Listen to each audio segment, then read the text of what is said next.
Good morning, everyone. Good morning. Good morning, دكتورة رنا. يا هلا يا هلا. يا هلا. So now it is just us who can hear each other, yes? No, we are live. We're live? Yes. So, Assalamu alaikum, everyone. Walaikum assalam wa rahmatullah. We are going to be live after 5 minutes until all attendees comes.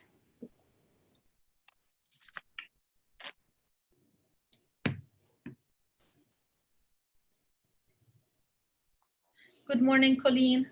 Good morning, Rana. How are you? All fine. How about you? Very good, thank you.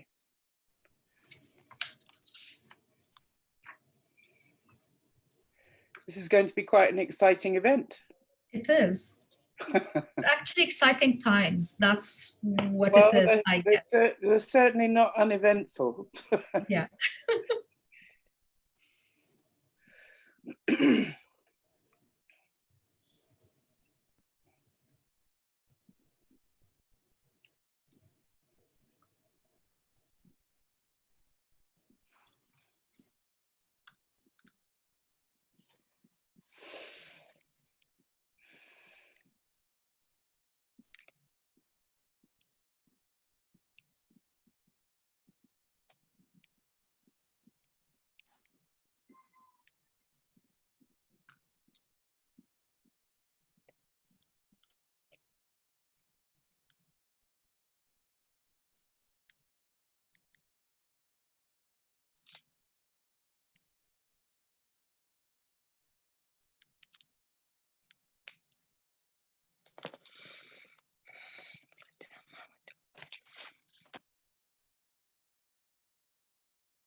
Welcome, Your Excellency.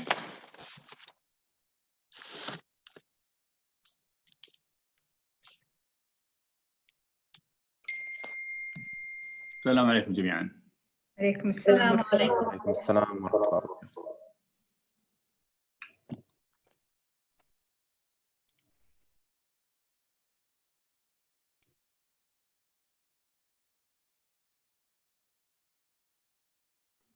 أستاذ نقدر نبدأ هلأ، دخلنا في وقت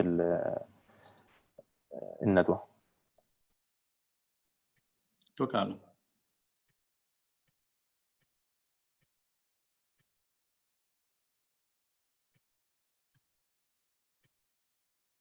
أعتقد نبدأ ماهر، لأن على أساس إنه اختصار أي للوقت. نعم أي نعم، لقد دخلنا، تفضل.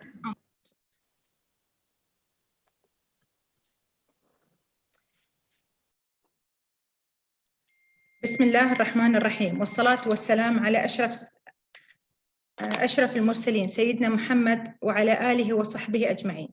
السادة الحضور المشاركون في هذا اللقاء التربوي، لقد شرفتمونا وأسعدتمونا بحضوركم لهذا اللقاء الذي ينظمه المركز الإقليمي للتخطيط التربوي، لنتحاور جميعا ونتبادل خبراتنا وتصوراتنا حول أفضل السبل والاستراتيجيات لإصلاح النظم التعليمية في ظل الأولويات لدولنا والتغيرات المتوقعة في نظم التعليم والتكنولوجيا والتعلم، والتي ستنعكس دون شك على الطريقة التي سيتعلم بها أبناؤنا، والطريقة التي سيعد بها معلمونا، وتدار بها مدارسنا، وتتفاعل مع مجتمعها المحلي.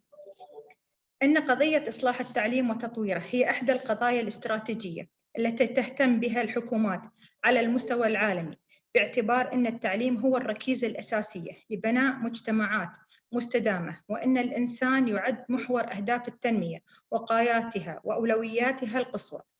لذا تقوم الدول في جميع انحاء العالم وبشكل منتظم بمراجعة خططها وسياساتها التعليمية، لكي تجعل مخرجات الأنظمة التعليمية متوائمة مع قطاعات المجتمع المختلفة، ولتكون قادرة على إعداد الطلبة لمستقبل مليء بالتغييرات الاجتماعية والتقنية والتحولات الاقتصادية، والعمل على تمكين هؤلاء الطلبة من وظائف المستقبل واستشراف متغيرات العصر بشكل علمي ومدروس.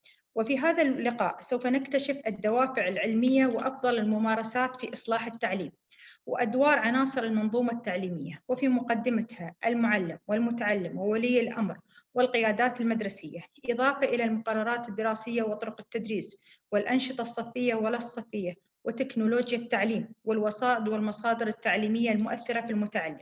وكذلك سنستعرض السياسات والخطط والاستراتيجيات التعليمية الهادفة إلى إصلاح وتطوير المنظومة التعليمية، فكل هذه العناصر وغيرها تؤثر في المخرجات التعليمية، ولا بد من أخذها بعين الاعتبار عند الحديث عن إصلاح التعليم وتطويره. السادة الحضور، إن إصلاح التعليم الذي يركز على جانب واحد من جوانب العملية التعليمية، أو يهتم بوظيفة واحدة من وظائف النظام التعليمي، أو يعنى بمرحلة تعليمية دون أخرى، أو بنوع من التعليم على حساب الآخر، لا يمكن أن يؤدي إلى أي نتيجة، لأنه يفتقر إلى الشمولية. لذا فإنه من المهم عند القيام بعملية الإصلاح أن يتم تطبيق بعض المبادئ الأساسية لضمان نجاح هذه العملية، فما يصلح لنظام تعليمي قد لا يصلح لغيره. لذلك يبدو الحديث عن نهج الإصلاح أكثر ضرورة، فنهج الإصلاح يمكن أن يعتمد على مبادئ أساسية قد تتفق أو تكون مشتركة بين الجميع، مثل وجود إرادة سياسية واضحة للإصلاح التعليمي تستطيع حشد الطاقات وتقليل مقاومة الرافضين للتغيير أو الإصلاح. وكذلك من المهم بناء شبكة دعم واسعة للإصلاحات التربوية تتمثل بضمان تأييد فئات المجتمع بكافة أطيافه والعاملين بالمجال التربوي من قيادات مدرسية ومعلمين وغيرهم من الفئات المؤثرة في المجتمع. وهذا يتطلب نهج إصلاح علمي، وأن تكون غاياته واضحة، فلا مجال لتحقيق إصلاح تعليمي دون أن يكون مدعوما مجتمعيا ومواكبا لمتطلبات العصر، وهو أمر تضمنه ثلاثية الدولة والمجتمع والمدرسة. ومن الضروري أيضا بناء توافق وطني حول متطلبات الإصلاح ورؤيته واتجاهاته، فلا يكفي أن نستهدف تنمية مهارات التفكير لدى الطلبة على سبيل المثال دون تحديد هذه المهارات ومجالات استخدامها. كما يجب علينا بناء قدرات النظام التعليمي من حيث الموارد البشرية المتخصصة والتي تعد أكثر أهمية من الموارد المادية. ومن المبادئ المهمة أيضاً اختيار توقيت الإصلاح ومدة العمل عليه، فالإصلاحات التربوية لا تظهر آثارها بسهولة وسرعة، فلا بد من فترة بين بداية الإصلاح وبين حصاد ثماره. تلك بشكل مختصر مبادئ الإصلاح، مع التنويه إلى أنه ليس هناك محتوى معين للإصلاح، فالمحتوى يعتمد على ظروف النظام التعليمي، ولا بد أن يكون الإصلاح تقدمياً، بمعنى أن يعتمد على منهج البحث العلمي، وأن يعترف بأن كل طالب قادر على التعلم، وأن التعليم الجيد هو ما ينمي مهارات التعلم مدى الحياة، ولن يشعر الطلبة بذلك إلا إذا شاهدوا معلمينهم متعلمين لا مجرد معلمين.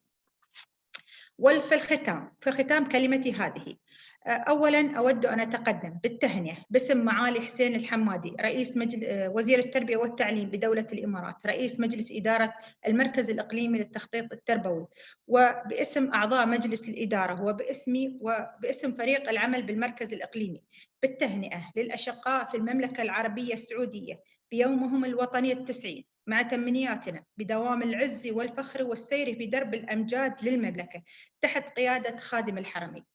وثانياً أود أن أوجه الشكر لمعالي حسين الحمادي وزير التربية والتعليم ورئيس مجلس إدارة المركز الإقليمي للتخطيط التربوي للجهود التي يقوم بها في دعم مسيرة المركز وتفعيل دوره وتعزيز مشاركاته وتقدير جهوده في مجال التربية والتعليم. أيها الحضور الكريم، أرحب بكم مرة أخرى في هذا اللقاء، مقدرة لكم ما تبذلونه من جهد في خدمة العملية التعليمية في دولكم، فبمجهودكم تتحقق آيات التعليم وتسمو الأوطان. والسلام عليكم ورحمة الله وبركاته. وأترك الآن المجال للدكتورة رنا تميم عميدة كلية التربية بجامعة زايد بدولة الإمارات لإدارة الجلسة الأولى، فلتتفضل.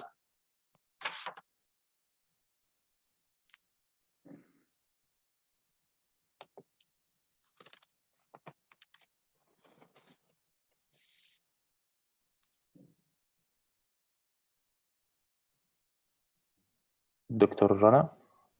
Unmuted. Thank you, Diana.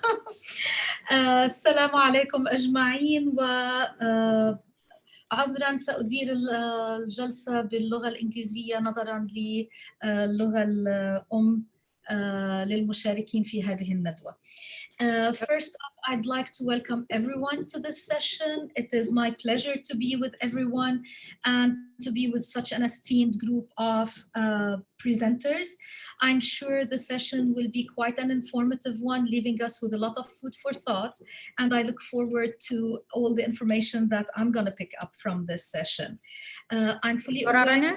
I think there's a translation to Arabic, so everyone who participate in this seminar ممكن يضغطون على زر الترجمة ويختارون اللغة الإسبانية وتطلع لهم اللغة العربية مباشرة. شكراً. So, I'm fully aware of the time constraints, and with the aim of making sure that we get the best out of this session, I'm going to jump directly into introducing our first panelist. We are really lucky to have Dr. Trevor Mail with us from the University College of London. He is the director of the academic studies of the program leader for the MBA in educational leadership. He is a qualified teacher. He has the qualified teacher status with the Department of Education, and he's a senior fellow of the Higher Education Academy. Anybody who's working in a higher education institute knows how prestigious that is. He has worked for 4 different universities, all in senior leadership positions, and he has an extensive experience with the Gulf region. With his experience, his professional profile, and his leadership expertise, he's going to be giving us a talk about what are the main drivers and components for educational reform. And with this, we welcome you to the microphone, virtual space, and out of respect for time, I'm supposed to give heads up when we get close. I'll give the 5-minute sign when we get 5 minutes to the end. Thank you. Thank you, and for that introduction. I've also got a timer, so I'm keeping track of myself. Hopefully I'll keep to time. It's a good morning from me, and from across the globe, it's probably good afternoon where you are, and good evening for one of our speakers at least. So my position today is to try and set up this first session, which I'm just putting my PowerPoint on the screen and moving into the session which says Global Drivers for Reform. So I've got about 25 minutes to go over this issue, and these are a number of ideas and thoughts I have, and I think many of them will be expanded upon during the course of the day by other speakers. This was the theme I was given, or the sub-theme. I've got to talk to these 4 points, and so I've constructed my presentation around those, but not exactly around those. So I'm going to start by looking at what I see as being, first of all, back to me, as I've had the introduction and people have said a lot about me. I'm still working my way through higher education. I've been there a long time now, and I'm still happy to be part of that system. So here's the drivers of school reform as I see them, okay? Dear Dr. Trafford, can you, okay, that's good. I was asking to make it full screen. Yeah, is that okay now? Yeah, it's okay, thank you. Okay, so I wanted to split this session into what is happening, what might happen, what could happen, and I couldn't get a clear grasp on that. So I started with coming up with these categories of the reality. In other words, what is happening, what I consider to be the things that are really driving school reform across the globe. And I think the two key issues are an economic desire from within most governments to actually improve their position in terms of their wealth. And a second issue is the notion of globalization. Now, when I go through this slide and give you the categories, I'm then going to go on and expand on each of these points. I then talked the second section about the rhetoric. In other words, what we think we might be doing and what we say we might be doing, but it may not actually be manifesting itself in practice. And I see two issues there. The notion of school autonomy. And the second issue I will talk to is pedagogical enhancement. And what I mean by that is improved learning environments for students. Then I want to move into what I consider to be the required elements. Taking account of where we are in time and space and what's possible. And I want to look at three things there. The notion of professional desire, and that will relate to the teaching workforce mainly, to the way in which student learning can be supported, and that's going to take me well into the 21st century. And then to look at the notion of educating citizens who have life satisfaction, and that will become clear why I want to include that. When I've concluded my examination of those key issues, I'm going to move on to the implications as I see them for schools. So let's start with the first one, the reality. As I said in the introduction, I think the economic driver is that most countries are interested in enhancing their gross domestic product. In other words, becoming wealthier. And as far as I can see, much of school reform seems to be driven by getting people, students, to be more well qualified, to be more capable human beings in terms of their curriculum and in terms of their outcomes. So what we're seeing is many countries are showing a concern for this enhanced student outcomes, as demonstrated by international league tables. I realize some of my colleagues are going to be talking more about international league tables later. But these seem to be motivating factors for a number of countries, and particularly I picked up on what's happening in the UK. And for those of you who are not familiar with the UK, it's actually 4 countries, and I'm really therefore talking about England. But this is what the BBC reported in December 2019, that the UK has risen in international school rankings. What I think we're supposed to deduce from that is that's a good thing, because it says we're getting better, so maybe we'll have better students, and therefore maybe we'll get better life chances and a better economy. But we also found that currently UK's teenagers were found to have among the lowest levels of life satisfaction. So the big question underpinning whether we see economic driver and greater levels of attainment is, are we actually doing something that's harming the students? And this, I think, in the UK is because we're driven by a strong culture of individual competition rather than cooperation. So that's the economic driver. I believe globalization is affecting most, if not all, countries. There are very few countries across the world who are not now engaged across their borders or outside of their own personal culture. So we've seen the growth, for example, of multinational organizations with production processes often being spread across many regions and countries. I now see the construction of cars in the UK is actually an assembly process rather than the production, for example. We've seen, as a consequence, we need citizens who are able to deal with a complex and interconnected world to create meaningful relationships, especially with those who don't share the same cultural background. So I see a driver for reform being to develop our student body to be able to cope with this complicated world. It's become evident in most of the PISA/OECD reports that also will be referred to later today, talk about the knowledge economy becoming more important than either natural resources or primary manufacturing. This has great significance from some countries who have been heavily reliant on natural resources in the past. So this results, as I say here, we need to educate the future workforce to be able to interact beyond its borders and its national culture. So those are the two, I see, the two drivers which I see as being the reality. These things are driving most of our education reform.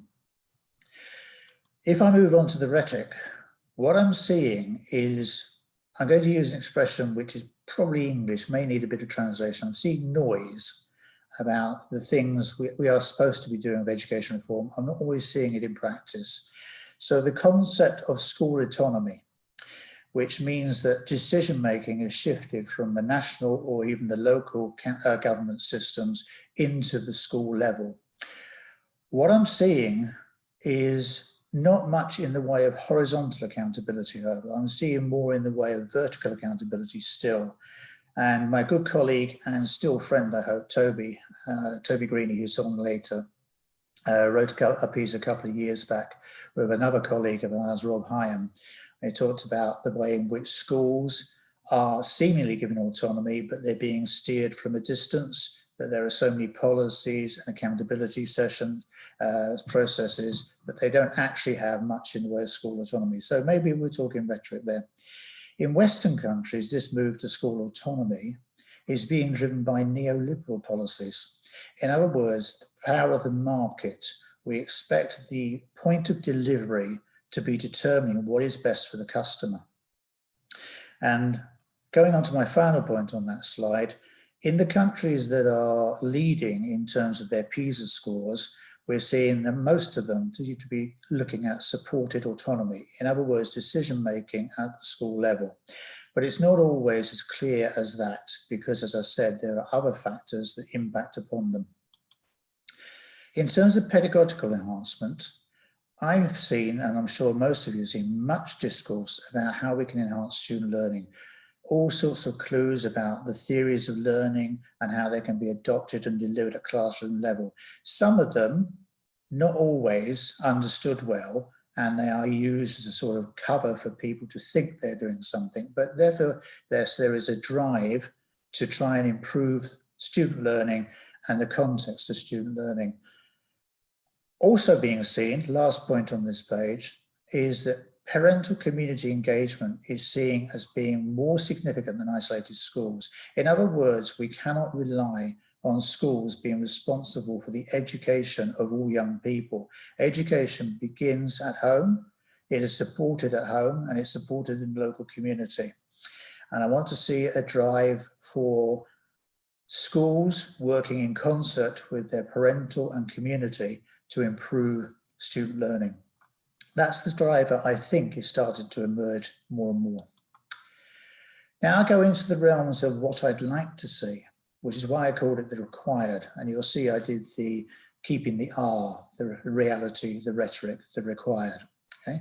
So I've got three elements here. And when I talk about professional desire, I'm really talking about the way in which we need a highly skilled workforce. And I'm seeing that being developed across the countries who are trying to manufacture reform, promote reform. Self-managing teacher workforce means that we should be actually perpetual learners as teachers, not just being trained and then expected to deliver as we go forward forever. I'm seeing, or I want to see, less centrality of teachers and schools to student learning. And I will explain that more fully in a moment or two when I talk about the concepts of student learning. But it says, I want teachers to move from being the sage on the stage to the guide on the side. In other words, not to be the director or the facilitator of what students should learn, but to be the facilitator to help students to learn and learn how to learn. Because I think we need, in this 21st century, to be encouraging self-directed learning and collaboration. That's exactly what we need in a changing world, and when we've got people being challenged with issues which they don't understand because they're new. So about 5 years ago now, we got this published, which showed how I thought if you start from the right where it says teacher-led learning, which is dependence, I want us to move through, I'm suggesting we should be moving through e-learning, self-managed learning to collaborative learning. And the reason I'm saying that is because we are in the workforce needing people who work together rather than judging people on their individual capacity. And again, hopefully that can be a driver for school reform. So that I will explain more fully in the paper which will follow this presentation. But if you look around the sides, I'm looking at the difference between flexible learning and controlled learning across the top. I'm looking at the influence of the teacher down the right and the influence of the student on the left, okay? And how active the learner is in terms of managing their own learning rather than relying on teacher-led learning. So I'd like to see that as a driver for education. I've touched on the side of life satisfaction as being a key issue. And I started when I introduced by saying that in England, students are very unhappy, they're pressurized, we have all sorts of mental health issues emerging because of the pressure we want on them. It's now over 20 years since the report came out from UNESCO, was given to UNESCO, which recommended 4 pillars of learning. And it's the last one, learning to be, which is I'm talking about in terms of life satisfaction. So learning to know, learning to do, learning to give together, and learning to be are still relevant, even though we're almost 25 years on from that report, which was 1996. So how I interpret learning to be, I like this quote from Fauché in 1991, which is to get people to as full a realization as possible what it is to be a human being. So students are not just a product with a series of outcomes, they are people who have to learn how to enjoy life directly rather than having life determined for them by other people. So that, I think, should be a driver as we go through the 21st century. So if you take those drivers, which are the reality, the rhetoric, and the required, and look at the implications for schools. You'll notice I keep switching between education and schools. Schools are part of education. They are not all about education. But schools is where we're going to deliver the vast majority of these reforms. So implications for schools. We need to be able to support students who are in a world that's fast changing. And I like that quote by John Shah, which I put in there, which is from, he's a futurist, which said, the future is not someplace we are going, but one we are creating. So in other words, we can't determine what students are going to need because the world changes so fast and continues to change very fast. It's very challenging to realize how quickly the world has moved. And the way I try and describe it in terms of technology is, okay, I'm using this Zoom platform today. Next to me, I have a nice little iPhone. which is touch orientated screen and allows me to actually communicate with the world without ever needing any other device. That's only 13 years old, the idea of touchscreen technology. And the phone I'm using, other people look at it now and say, wow, that's so old, that phone, why haven't you got a new one? Now, we're moving so rapidly, we cannot train students, inverted commas, we cannot train students for a world because we don't know what that world is going to look like. It is changing so rapidly. So we have to give them the skills, a skills-based approach, which I generally refer to as learning how to learn, and knowing that when they're not understanding something, they can make sense of it. So in that, I think the student as learner needs to become a partner in the learning process rather than just a participant. Now that gives them agency and gives them authority.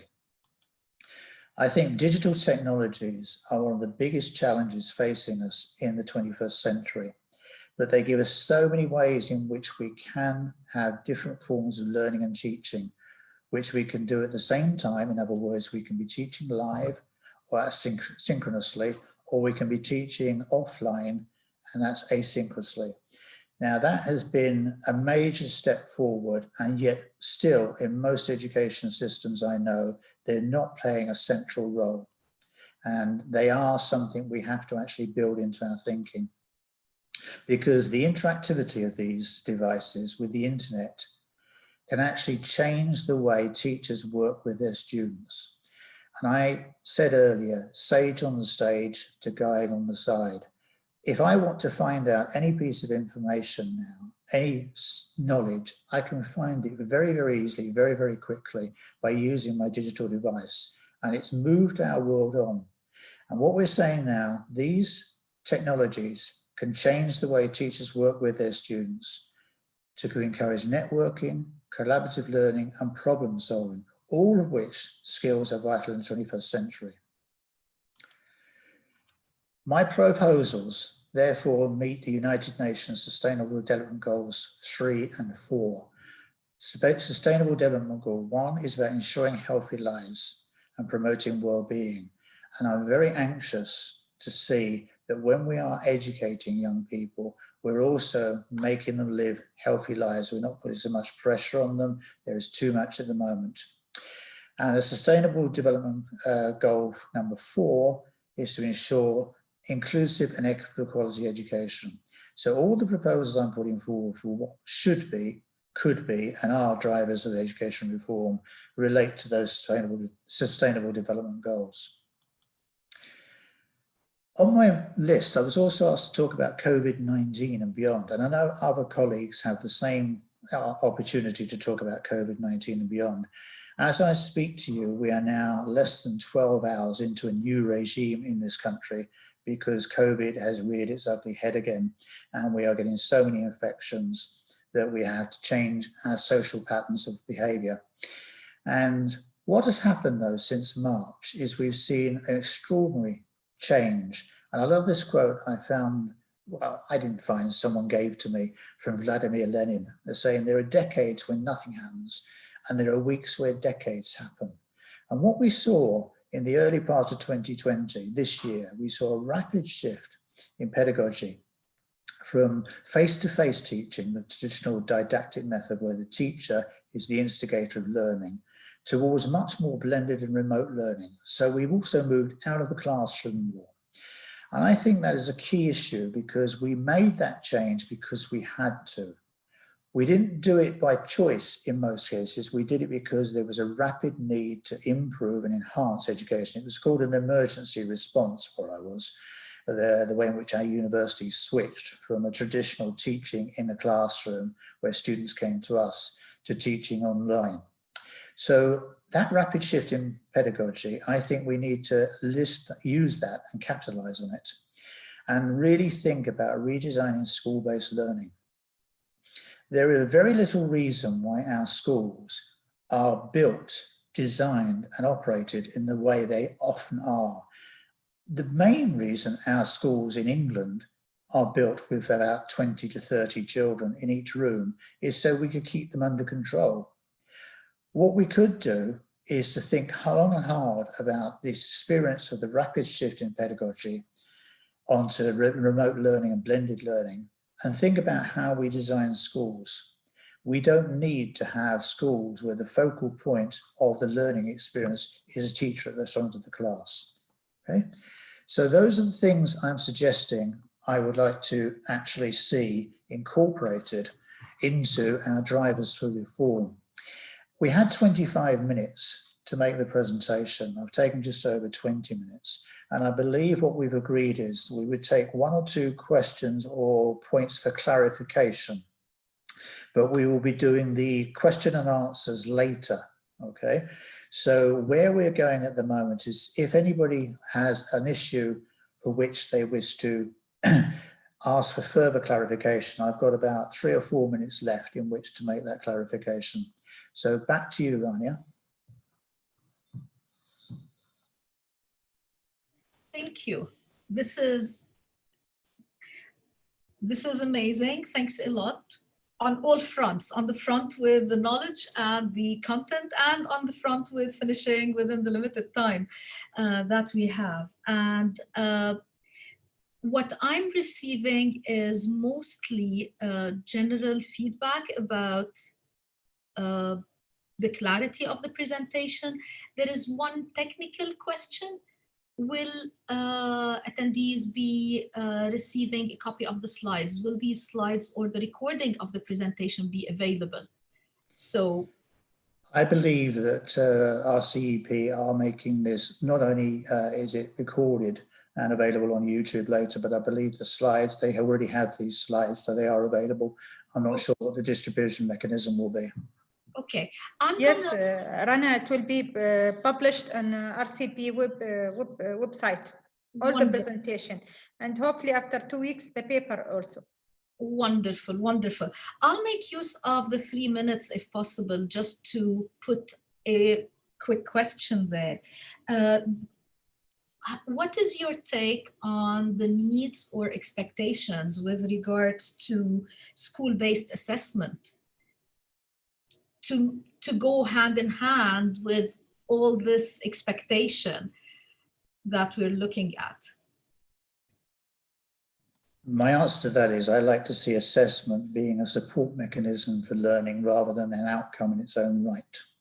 So I know one of my colleagues is going to be talking about assessment fully later, but I would see assessment as part of the learning process. And I'm very keen to see more formative assessment rather than summative assessment. Thank you. This was actually my segue into trying to introduce our next speaker, Dr. Diana. Thanks a lot. And our next speaker is Diana Figueiredo, or did I pronounce it properly? It is very good. Diana Figueiredo. Okay, and it is our pleasure to have you with us. Diana comes from the Organization for Economic Cooperation and Development, OECD, and her background is mostly within the area of education policy, and she's had a lot of involvement with research related to policy and policy reform dialogue. She is a policy analyst, and you can see the repetition of the term policy, which will be evident in her talk. And she is quite involved with research on teacher knowledge and teaching profession. She has undertaken large analysis on education policy reform across many education systems, leading comparative work with country-based and peer learning dialogue. With her background, she'll be presenting on the assessment and how can assessments support reform. So over to you, Diana. Thank you very much. I am trying to adapt a bit. Just a second, because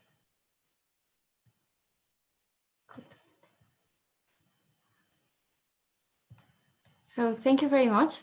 Good afternoon. It is a pleasure to be with you today, even if virtually. On behalf of the OECD, I would like to thank the UNESCO Regional Center for Educational Planning for the invitation.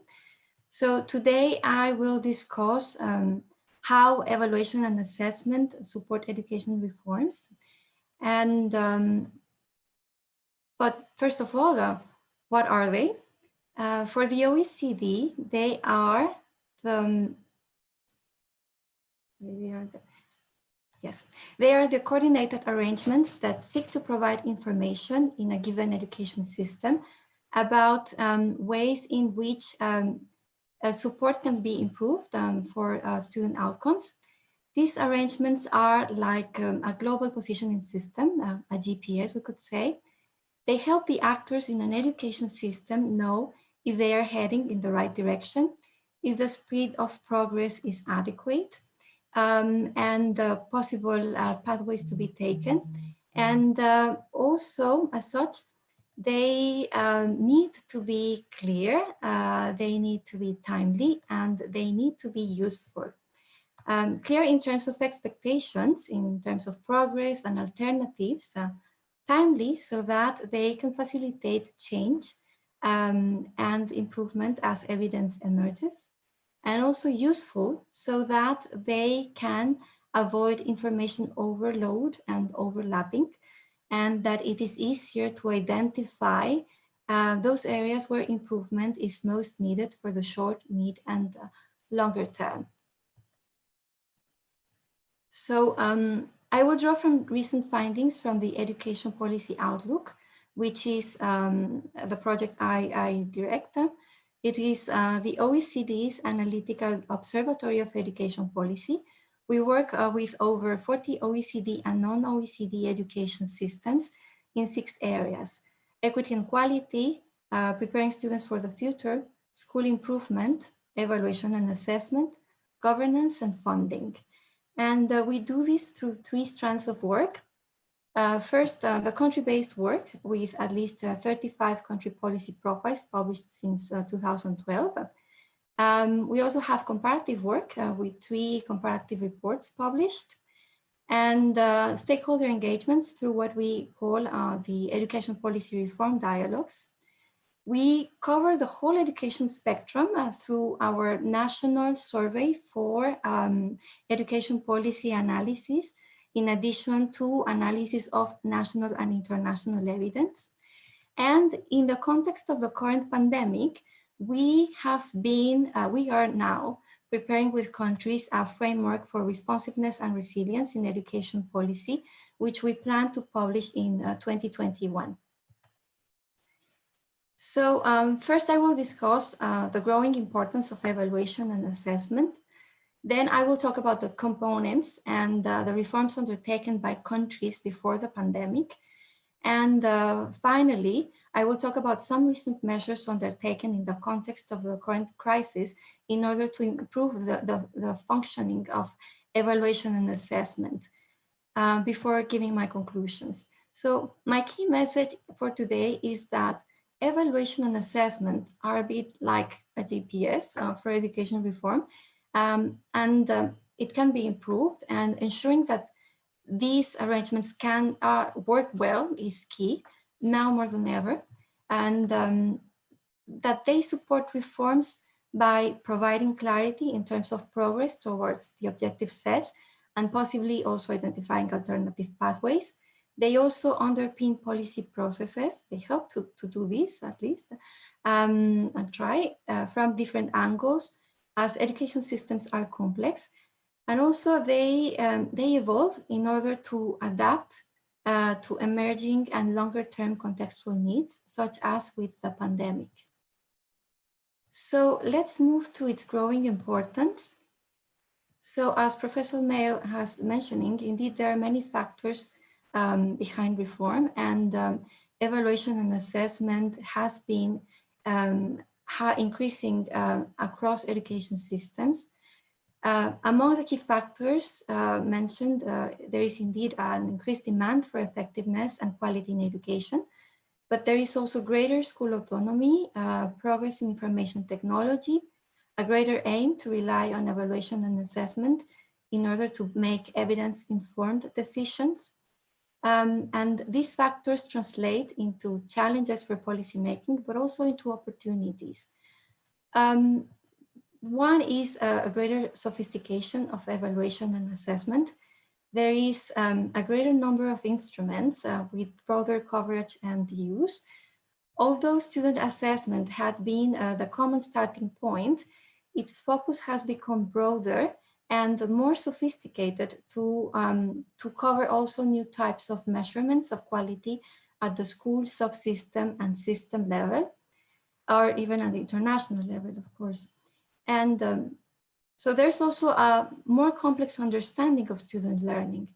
There is growing awareness that students need to acquire other skills beyond knowledge.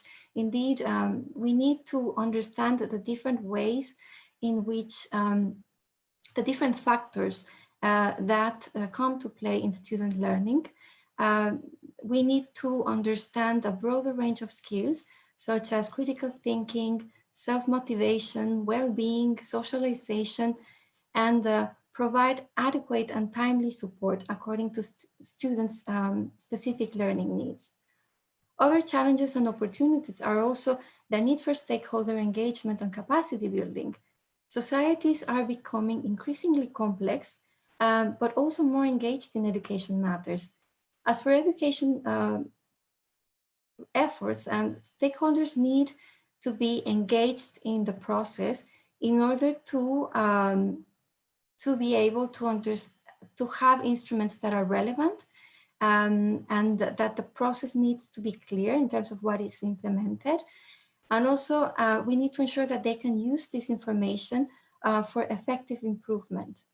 Students also need to have a voice in education improvement processes, as well as the capacity to assess their own learning. In the same way, there is an expectation for greater efficiency.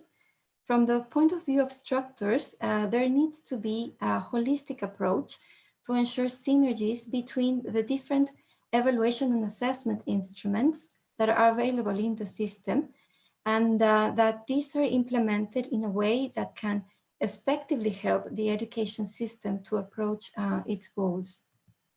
So to give you a couple of examples, in 2015, indeed over 90% of students on average at the OECD receive teacher-developed tests in order to guide their learning or inform their parents about their progress.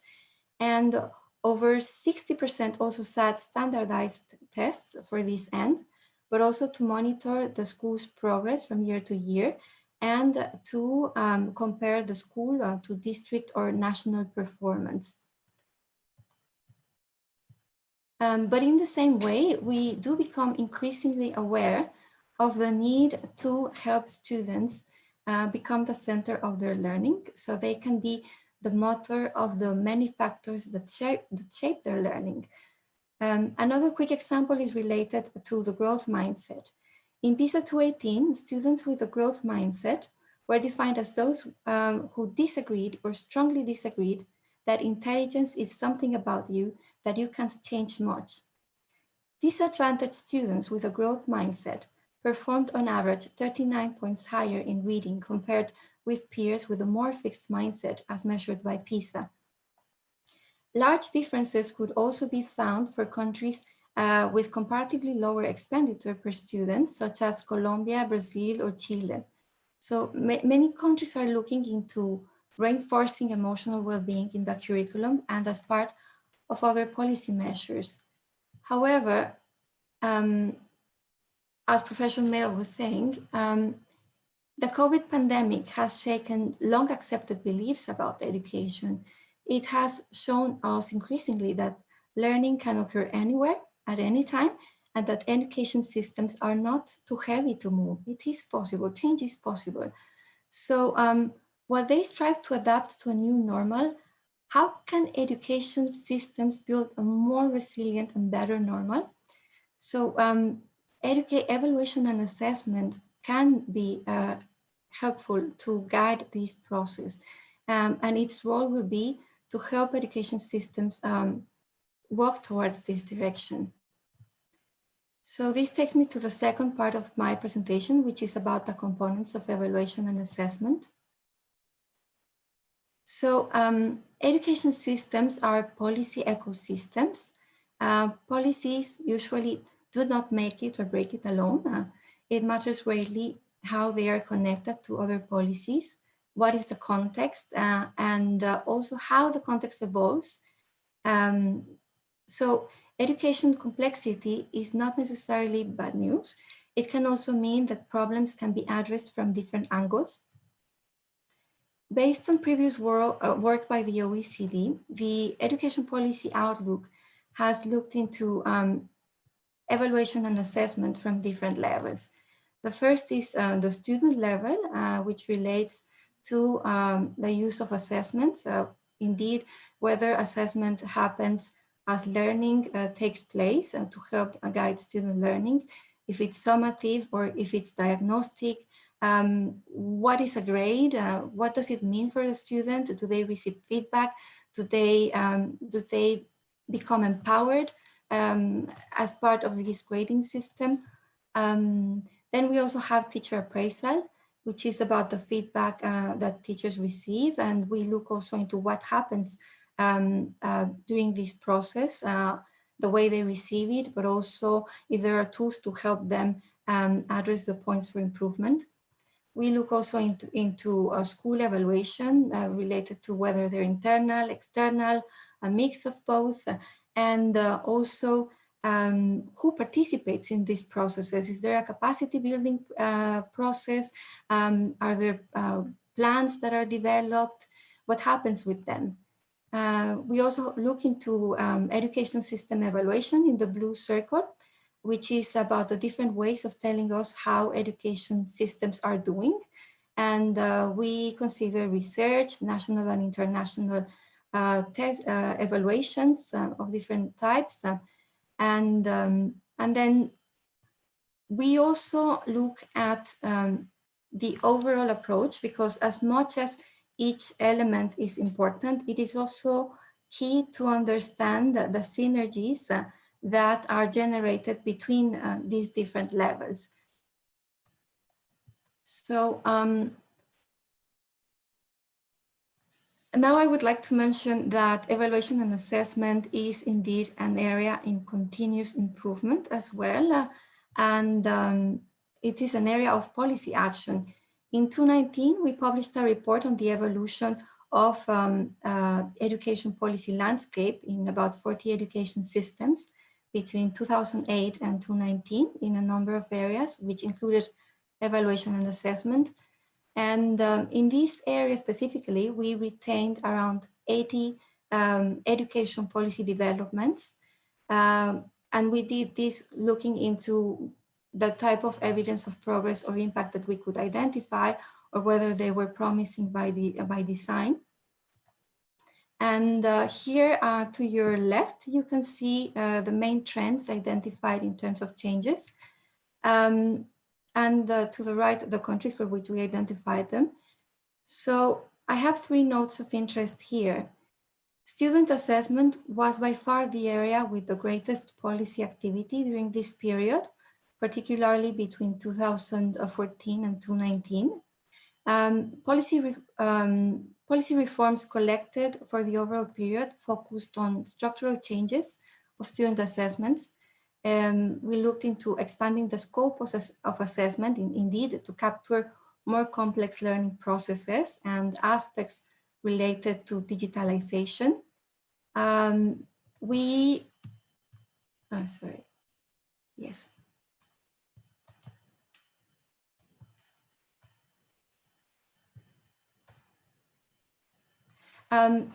We also looked into school evaluation and how they could,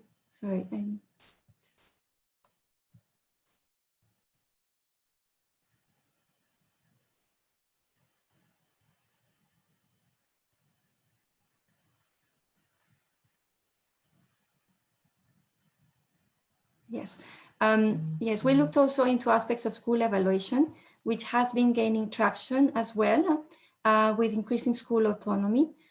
School evaluations are becoming the key tools of governance to monitor and promote improvement within the system.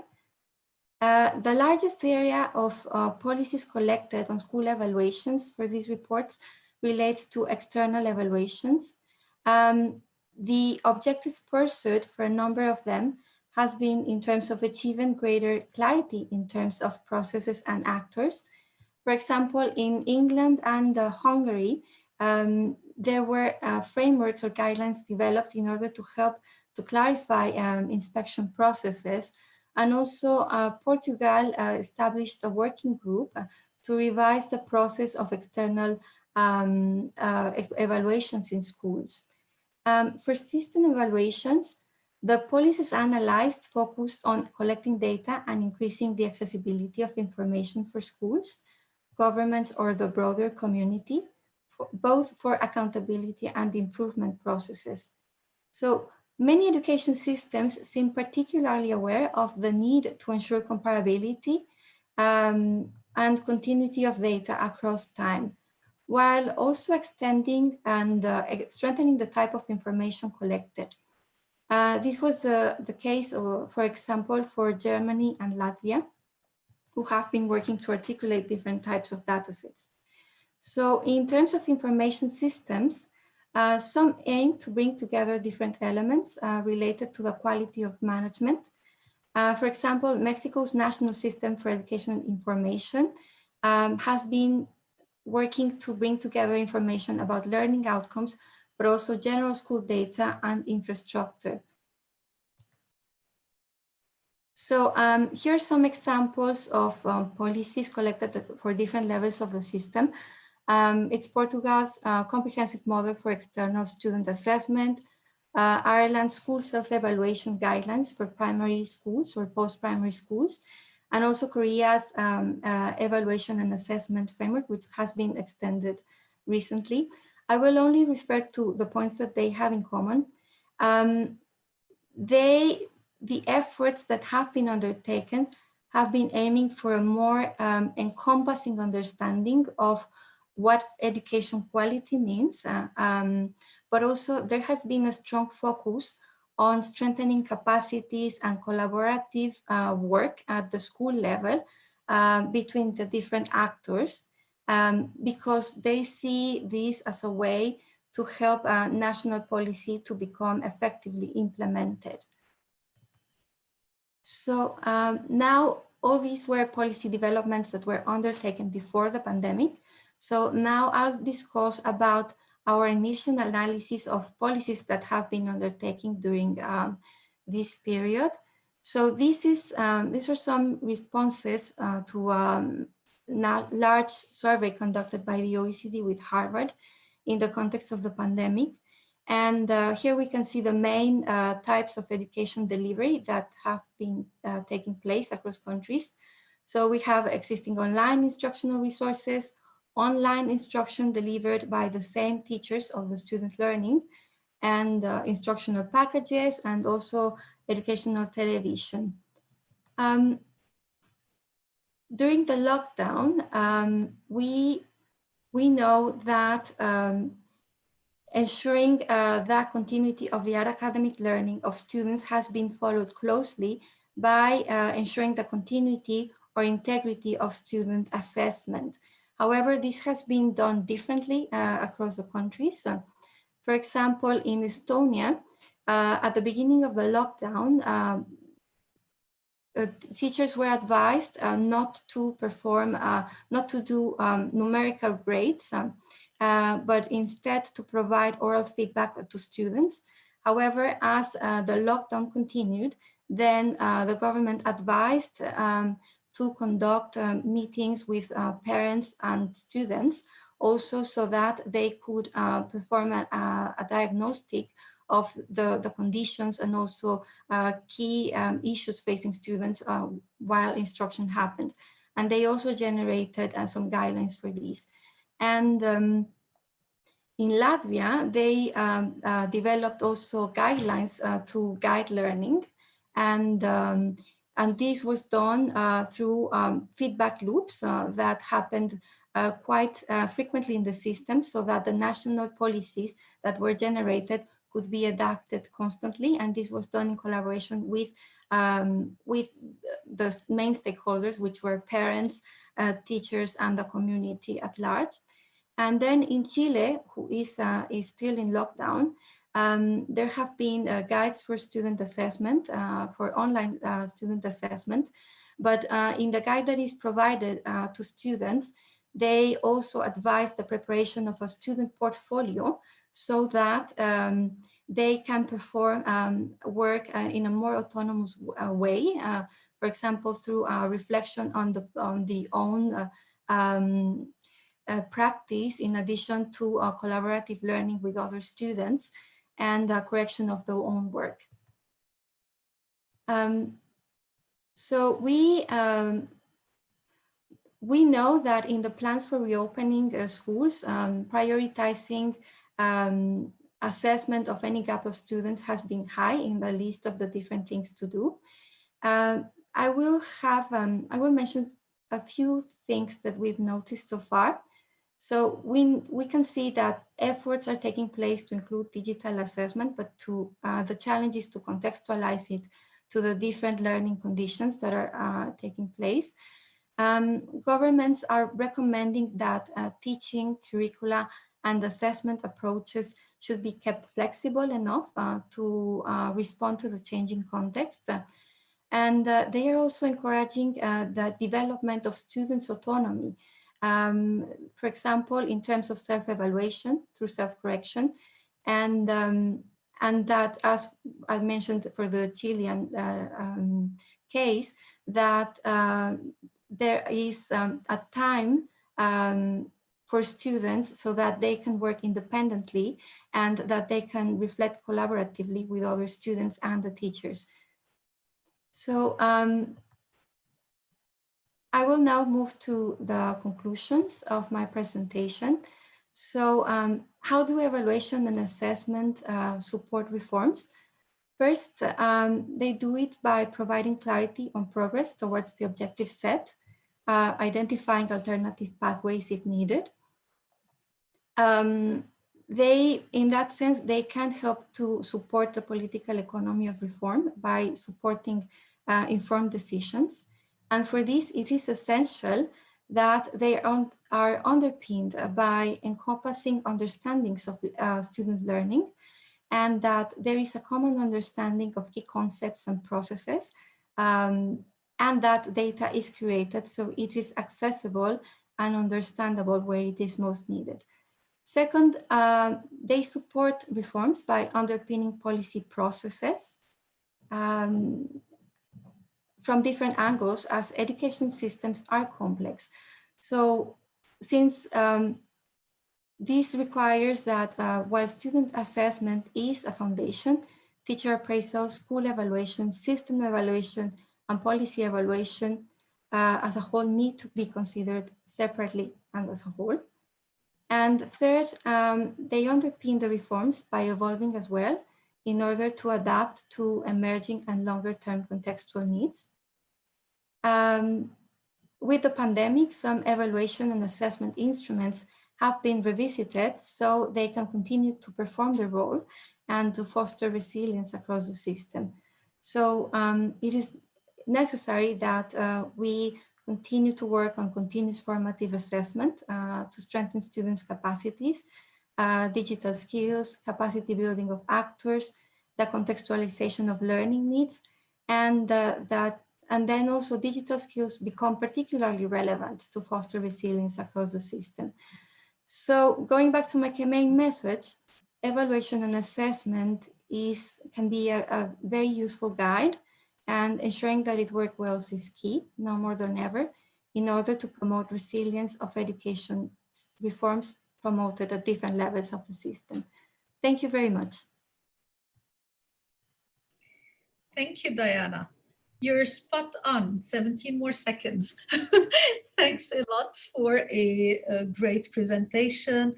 And I really appreciate the focus on the multiple aspects of assessment, not purely the student assessment, but the different aspects. Sorry for this. With that, I would like to welcome our third presenter, and we will keep the questions. I've started receiving questions and we're sifting through them. There are some very interesting questions and we'll run them at the end. It's my pleasure now to welcome Prof. Colleen McLaughlin. McLaughlin from the University of Cambridge. Colleen comes with, similar to our two other panelists, with a very rich, diverse, and strong background. She is currently the Director of Educational Innovation and Team Leader of the Education Reform and Innovation Group. She's held various leadership roles, such as the Head of Department at University of Sussex, and she's been the Deputy Head of Faculty at the University of Cambridge for the Faculty of Education, and prior to that she was a school teacher. So as you can see, she has the various profile, with coming from the classroom in the knowing what it is to be in the classroom also. So with her insights from the real classroom, we would like to welcome her with a focus on the idea and use of best practices in education reform. So from a bigger picture to what are the best practices and how they can help with education reform. So with that, we welcome you, Colleen. Thank you. Diana, would you mind stop sharing your screen? I can't share mine.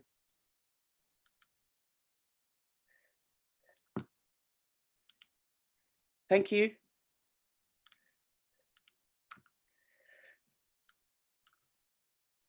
Well, thank you, everybody, and good day at the different global points of time. And I'm delighted to be presenting today, and I thank you very much for the invitation. I'm going to be doing, as Rana's just said, the micro and the macro, really. I wanted first to say where the basis for my comments, and they are twofold. So my job is involved in particularly in the last 10 years, working with countries to help them to develop their practice and their policy. I'm very interested in practice. And so we've worked, for example, in Kazakhstan for 10 years, working with them to develop all aspects of their, what they would call their modernization. But recently I and a colleague, Alan Ruby in Pennsylvania, have done a study where we focus on something which interestingly has received little focus from academics and policymakers, and it is implementation, not policy setting but what happens when you try to implement policy or change processes. And what we did was we collected from people who have been engaged very seriously in reform in different countries, 9 case studies in 7 countries. And we tried very much to collect different contexts. So the countries were Vietnam, Singapore, Hong Kong, Qatar, Kazakhstan, US and UK, very different contexts with very different cultural settings and very different approaches, actually, and ways of doing that. So, but underneath much of that idea is this idea of best practice. And this idea has really been around now for 20 years. I think the first piece I read on it was in the 1990s, this idea of best practice. And it's problematic because, well, for many reasons. We've heard other speakers this morning speak about competition and league tables, and we can't be as derisory as we sometimes are about these. Firstly, because they as we've heard from Diana, behind some of this is some very interesting data that tells us an awful lot about these contexts, the differences between them and so on. But it is fueled by the search for the silver bullet, if you like, which is, please, can we identify something that will help us to reform quickly? And that's a worthy aim. I mean, there's nobody who could argue with that. But it's also got some problematic features. One is, it assumes, and these are very obvious points, but it assumes very context-free notion of change, that you can implant something from one place to another. So for example, let's take the search for the Finnish magic, which has been, you know, driving much policy in recent years. Many people would argue it goes back to the right to vote and the fact that you had to, if you wanted to register as a citizen in that country, go down to the marketplace and read a passage of text. And this we're talking about in the 1600s, 1700s. So this is a culture in which literacy is powerful, embedded, and so on. And there are a whole set of cultural beliefs in that context that are very particular, that would not translate, for example, to my country or yours. Underpinning it is a rather technical view of teaching and learning, which I'll come back to. And the idea that practice can be transferred, translated. That doesn't mean we can't learn from each other. And I want to distinguish between those two. There is a lot we can learn by looking at other countries' practices and seeing what we can learn. And I very much like this. Education policy, when centrally mandated, is interpreted, translated, adjusted, and worked differently by diverse sets of policy actors in processes of enactment in specific contexts. That sort of sums up my whole talk. So I should probably stop here. But it is this idea that you can't teacher proof, country proof a reform. There is no practice that will look the same in China, Kazakhstan, and Abu Dhabi. It won't. These are very, very different. So let's problematize this concept and let's go forward. So what I've done here, or I can't claim I've done this, Alan and I have done, is to try to take some key features that we saw in these case studies on implementation. So this is about implementation. What did we learn when you try to develop practice? And in many of these contexts, it was this idea, if you like, of taking a very important feature that's identified as good practice in a range of contexts and trying to develop it. And in many ways, those things are quite not obvious, but they're central. But we've had to learn. So the first point, and these reforms, many of the reforms we were talking about were over 10 years. So Hong Kong, Singapore, Kazakhstan, taken place over 10 years. And they've been huge shifts in practice that they've aspired to.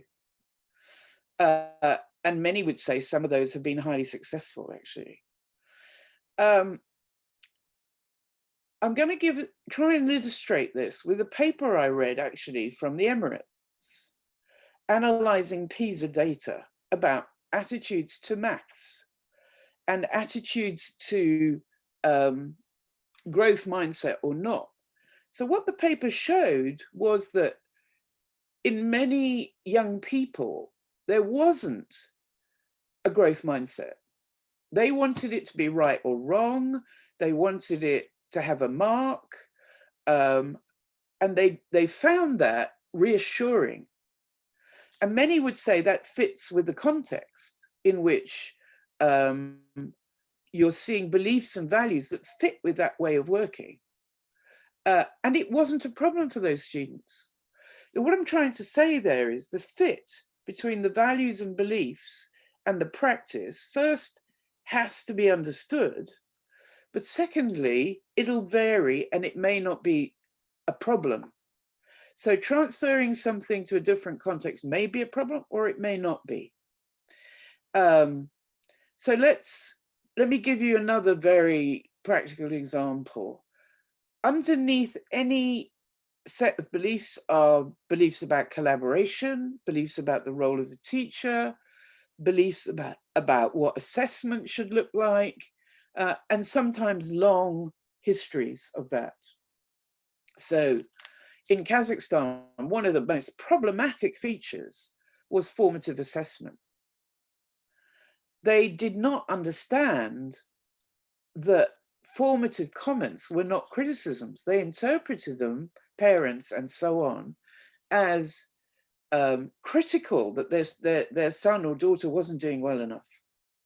So there is a real need to look at the context and to explore these basic beliefs and values and look at how they're interacting with whatever practice it is you're trying to develop. So that was a very, very important point that we saw in all of these reform attempts. The timescales taken. Policymakers, not unreasonably, want things done very quickly indeed. And ministers mostly last 2 or 3 years in most countries. So they're after something quite quick before they leave. So, but the timescales we were seeing were 10 years in many of the contexts where this was taking. And it's the continuity of development of the reform or the practice that matters. So in Hong Kong, for example, the same person led the development in the ministry for 10 years.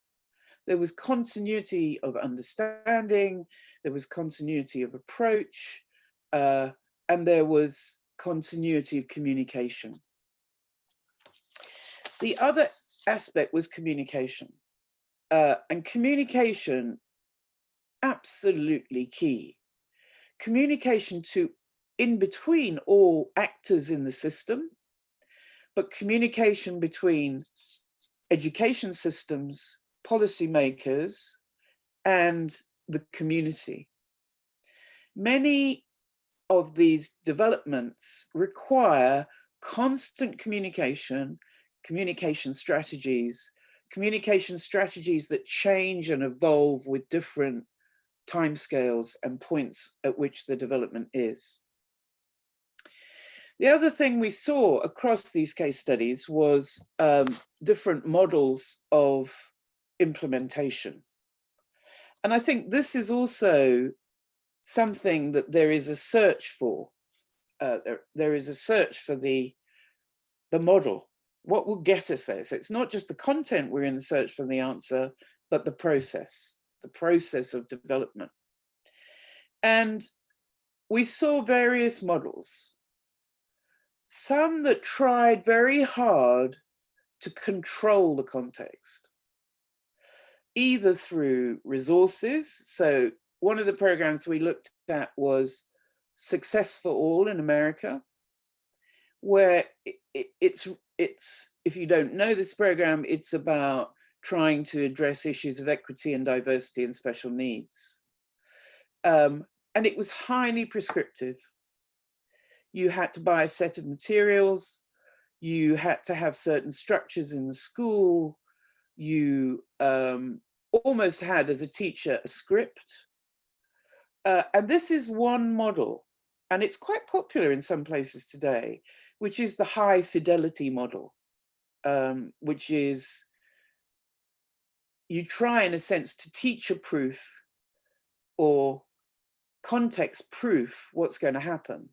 That's also a problem, because you are Trevor spoke about autonomy. You're not allowing much autonomy to those who know the context. You're also making demands on people in terms of structures. So successful all required that each school have a coordinator. That's quite an investment of resource in many contexts. So that's one model we saw. The other one we saw was a sort of iterative model where it was in the reform, it was a process of learning itself. And it speaks very much to Diana's topic of constant evaluation, constant feedback, feeding back, evolving, adapting, and changing at various points. And many of the contexts that were working long-term were doing that. And they were, so let me give you an example. In Kazakhstan, they realized that they hadn't communicated with parents enough.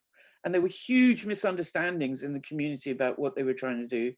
So they literally went out and did town hall meetings across the country to try to educate and work with parents. The other model of implementation that we didn't see much of is exemplified in a program in the UK called the London Challenge. And this is a program that, in my view, was highly successful in terms of school improvement and student attainment.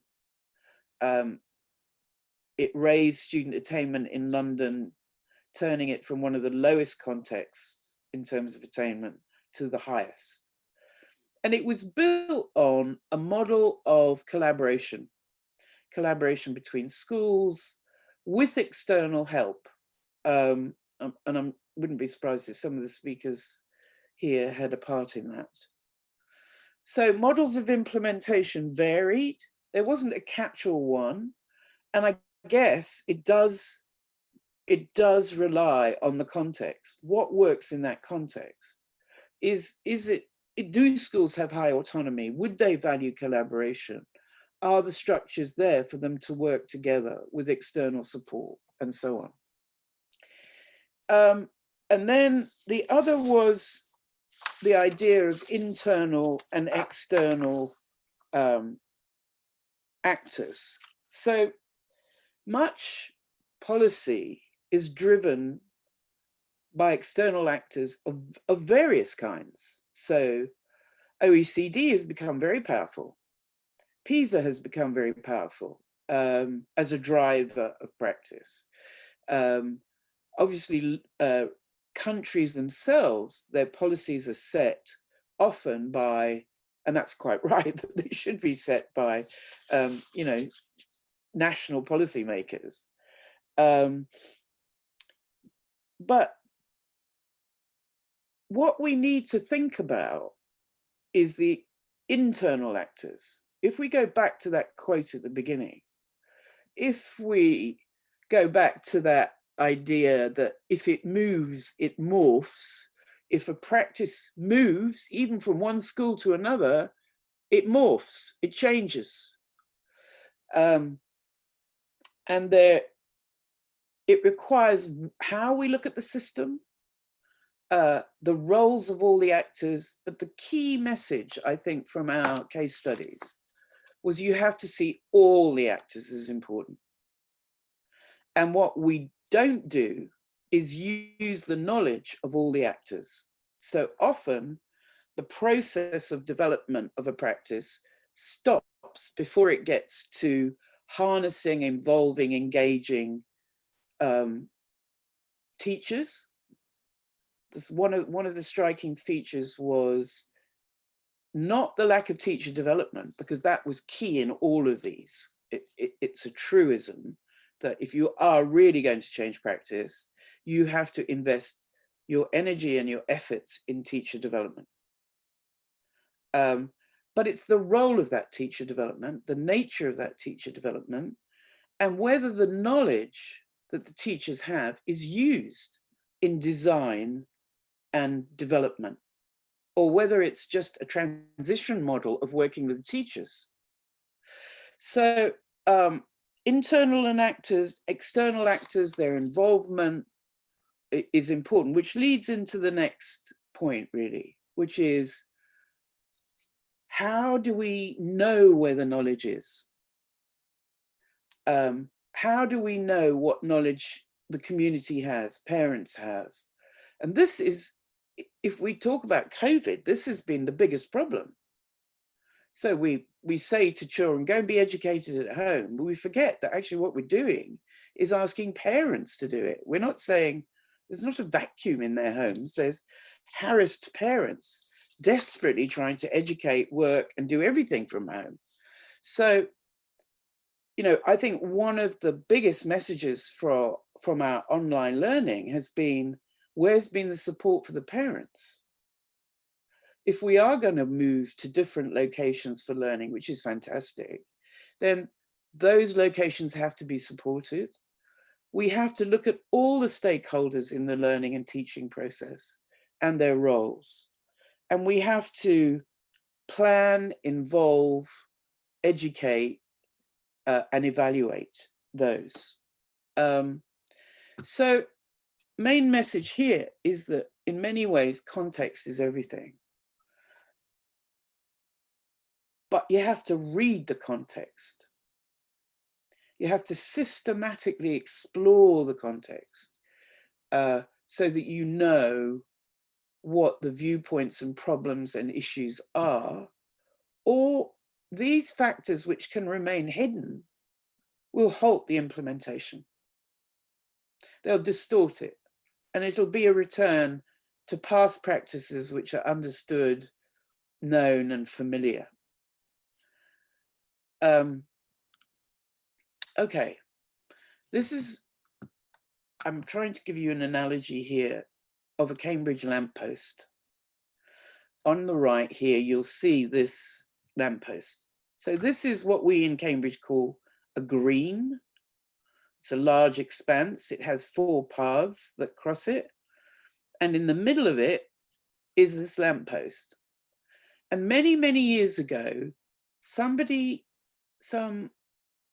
well, we don't know who it was, probably a student, put this on the lamppost: reality checkpoint. And there are various stories about what this reality checkpoint is and why it's here. So if you were to go down this path here, you would end up in the center of town, where mostly the university is located. If you come down this path this way, you go to outlying town. And similarly for this. This is a very busy place. It's cyclists, hundreds of them, pedestrians, etc., etc. So the idea of the lamppost is you do need a reality checkpoint, because one interesting idea, is reality on this side, which is the university, or is it on the town? Which reality are you entering? You need to check, they're different. One is, in the fog, you need somewhere to let you know where you're going. And the other idea is, you need a marker to know your progress, and you need to work with all the context. So you can see how this might be a really interesting idea to transfer to reform and implementation. What are the reality checkpoints? Well, first, and this was really outstanding in many of the case studies, the first attempt at reform wasn't successful. In fact, it's most common to say it isn't successful. It builds from there, from the first attempt, what is learned. The second is, although we say we're going to start here and we're going to end up here, this is what we want, ideas change as they are implemented. They change considerably. And they change because of necessary processes of taking into account conditions, cultural context, people's understanding or lack of it, and so on.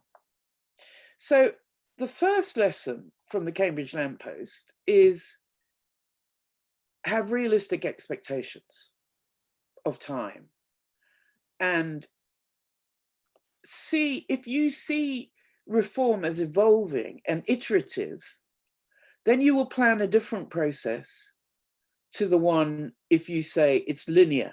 We've said what we want to do, we want to get there by 3 years. How are you going to know how it's changing? Crucial. So the first lesson is you need a detailed analysis of the context into which the practice is being implemented. You have to understand the dissonances, the balance, the barriers and the supports, and that process has to be continual. It requires a bundle of practices, and one of the things that's common is there's a huge investment at the beginning in resources, teacher development, finance, and so on, and then it becomes unbundled. Then policymakers says, well, we haven't got that resource for that, so we'll take away the teacher development. And you need a well-articulated objectives that are aligned with the enabling environment, that are real. So let me finish. My comments about COVID are that I've been working with some schools that have been utterly overwhelmed. We've had students going back, and when you encourage the teachers to use their existing knowledge, to use what they know, they can tackle this because they know about teaching and learning. So if it's about adapting, they can understand it, but at first it's overwhelming. So we've got to understand how the change we're proposing, the practice we're proposing fits, and how everybody sees it. We've got a plan for all aspects. These are truisms, but they're not truisms you see enacted in practice very often. We've got to allow for active engagement in translation and interpretation of all stakeholders. Don't see it as a problem that people are doing it differently, but be interested in it. Why are they doing it like that? Does it actually improve it? And try to make it a better practice, not a best practice, but even better practice that fits the context. So we've summed it up here. This is a quote from the book. There is a need to check, understand and respect the realities of others, and to have markers, milestones and lodestars so we know where we are in the journey and where we want to go, for all our paths intersect, just like reality checkpoint. So I'll stop there. Thank you. Thanks a lot, Colleen. Lots of food for thought, and I really appreciate your reference to the parent involvement and the parent education. It's getting overlooked on certain occasions. I know we have around 15 to 20 minutes max for questions and answers.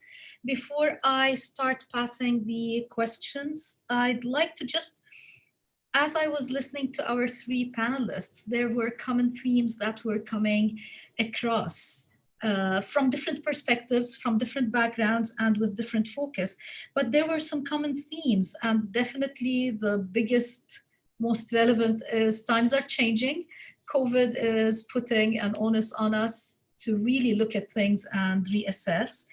The importance of context came across in the three presentations in different aspects, and it's so important to keep in mind. Also, I noticed that the importance of the formative part of assessment, not just assessment for getting the check mark or getting the decision made. Teacher development also was relevant on all fronts, and time in particular was also of essence in the three presentations, somehow, somewhere. I will pass some of the questions that we received, and I'll somewhere directed particularly to a panelist and somewhere more general. One of the things that came up was with regards to the students, the importance of reform, and particularly speaking, considering students and their agency, which is extremely important. How can we make sure that students are actually playing a role in this education reform as a whole? This was directed to Trevor, but I'll also allow, because I saw nodding heads, I'll allow also for others. So Trevor. So the question was student agency. And how can we make it give them active role? What we've seen in most well-run, highly efficient schools is what we call student voice. In other words, there is an opportunity for students to liaise with teachers and with school leaders to actually make their point. Often this can be as formulaic as a school council, where there's a formal meeting between representatives of the class. More often than not, however, it's recognised in the agency of individuals, and that being recognised at all aspects of school operation. So really, student voice is the sum total of two words, I think, which cover it. Thank you. Colleen and Diana, do you want to add anything from your perspectives? I'd just like to pick up on what Trevor said at the end there. I think what we've learned from student voice in this country is that the hardest part is to integrate it into the central processes of teaching and learning. So we can have discussions outside the classroom, we can have discussions about aspects of school. But in my view, students learn who they are from the formal and informal processes in classrooms. So am I a success? Am I a failure? Am I somebody worth listening to? And that's quite complex working with those, but I think I agree with Trevor that it's absolutely crucially important. Thank you. Yes. In terms of practices, some education systems have practices of integrating student voice in the development of policies. We have undertaken an analysis of policy evaluations and in a large number of education systems. And here is an opportunity for improvement, because what we have been able to realize is that when a policy is evaluated in order to understand whether it's working well or not, actually what they collect are the views of the policy officials or teachers, teaching staff at schools, but a voice that is overheard, that is ignored, is usually the voice of students and even parents. However, the context of the pandemic is changing things greatly, because the role of both of them and understanding the context in which education takes place becomes central. So this is also, I join my colleagues to make a call to countries about the importance of student voice. Thank you, Diana. And I appreciate that you're mentioning and the reference to context. And with that, I will bring forward a question that really relates to context, especially at the present time where we are with the COVID and the attendee is asking that there are many poor countries where they can't use the online technologies to deliver the teaching and learning. And the reality is they're using offline methodologies. And how can we take that into consideration? And I really like this question, because to me, I feel that COVID is adding one extra layer of diversity or discrepancy or divide between students. It's not just socioeconomic at the present time, there's also that added level of the presence or lack of the technology. So what are your thoughts about that? Who'd like to take this first? I'll jump in first, because I saw something yesterday which sort of made me take notice of what we're talking about. That's something like 50% of the world's population can't actually access the internet yet. And that means that we've got a challenge if we're basing our entire strategy on using the dynamic of the internet.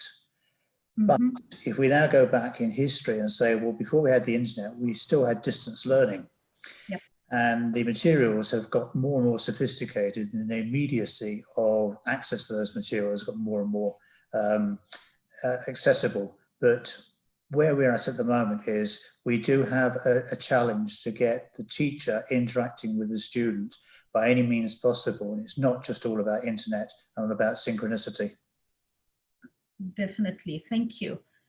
Yes, Colleen?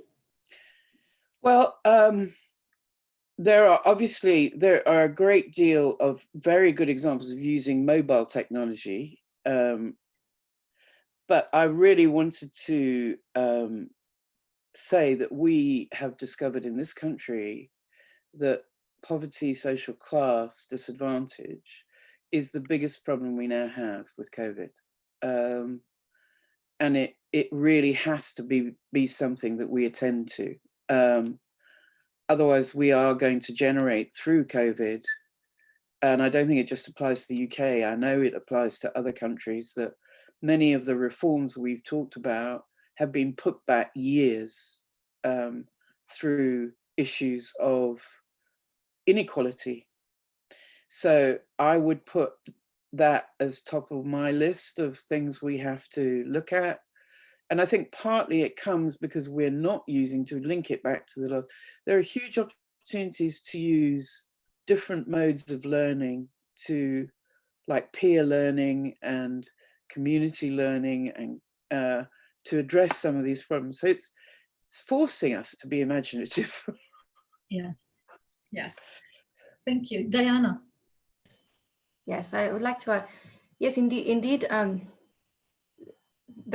the COVID-19 pandemic is global, and indeed there has been a large reliance on online methods. However, in terms of the information that we have been able to collect, we also know that some countries have relied on also more traditional means of delivering education, such as television, or delivering all other types of instructional packages, or radio even. I even showed the slide about it. And I can give you the example of Mexico, my country, who has been providing school secondary through TV. We call that telesecundaria. And Mexico continues to be in lockdown now. It's fully, and we have several countries from Latin America who are in lockdown. Yeah. And the way they deliver instruction is also by TV and other means. And even in Mexico, they opened new TV channels that are allocated full-time to instruction. So, but this is a time for flexibility and for acknowledging the context and the exacerbation of learning gaps, and taking that as a priority. Indeed, equity, since the economic crisis started in 2008, there had been exacerbations of inequity, and now is another occasion to really take that as a priority. Thank you. Thank you, Diana. I find it important and really interesting that you're mentioning the equity and the gaps and the priority. Going back to what I was saying before, the question with regards to the divide, and I'd like to link to what Colleen mentioned with her last conclusion, the importance of parents' involvement. To a certain extent, COVID has also opened up another Pandora's box, where it comes with the discrepancy with the educational background of the parents that's adding to the divide. So it's not just the socioeconomic. We can really see now how students are struggling with homeschooling when it comes to the parental involvement and the educational level of the parents. So there's a lot that needs to be done with parent education. I'm not sure if anyone would like to weigh in on that.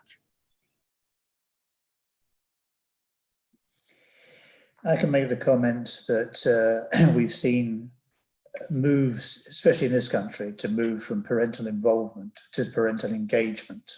Yeah. And that means the engagement of parents with the child's learning rather than just turning up at the PTA sessions at schools or doing the social meetings, getting reports from the school. It's a real three-way dynamic, and you can say four-way if you include the community, but it is about involving. And I think COVID, if anything, has actually led to that because the parents have had to take a leading role in terms of home-based education.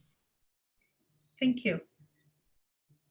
The other thing, yes, Colleen, you had something. No, I just wanted to say, COVID is not necessarily forcing us all to develop good practices. It's what we do with what we think about it. In many cases, putting us backwards. But I wanted to go back to this idea of locations, and I think one of the most innovative things that can come from this is that we develop. First, we understand the locations in which learning is happening and the challenges to that. And then we might be able to innovate and develop, and parental engagement would be wonderful. But some of the contexts that many parents are working and living in at the moment is impossible. And we have to understand how we can intervene, I think. And widen the role of the school. Agreed. And on that front, it's a similar situation to the onset of technology in the classroom, where there was a lot of hype about the magic bullet, and that purely presenting the laptop or the computer in the classroom will make us reach that position of changing the teacher from the sage on the stage to the guide on the side. But the reality of the thing, as Cuban has said for a long time, it's actually on many occasions, teachers just use the new technology to enforce previous practices. So the reality at the present time with COVID, we can see a lot of shift to online learning that is not actually student engaging, but rather lecture-based and continuing with that. So there's a lot that needs to go into that. And I will finish with the last question, because one common theme that went across was the notion of time. Reform takes time. It's not something that is done very quickly because of the diversity and the number of stakeholders that are involved. In COVID time, we are pushed, and again, it's not for the better or worse, but we are put under pressure to do this change or whatever quickly. I would like a final word from each of the panelists, if possible. How can we manage? It's similar to actually growing with developmental stages, but not allowing ourselves to go with the time needed for doing that. How can we balance, or how can we overcome this challenge?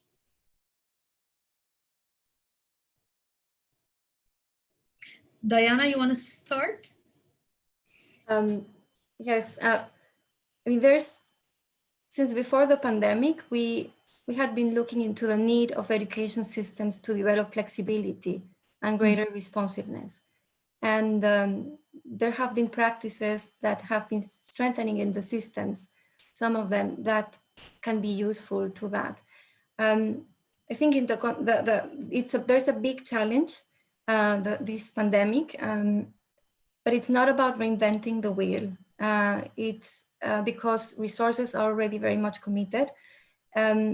Facing and developing resilience in the context of the pandemic is also about learning about things that can be useful in the context, and things that we already know, processes with which actors are already familiar, and building on those. But at the same time, it's an opportunity to rethink the system and to think that change is possible. It's not about going back to the old normal, because the old normal wasn't working for everybody, but it's about thinking of ways in which our systems in the current context allow us to work towards a better and more resilient new normal. Thank you, Diana. Colleen? You're muted. You're muted.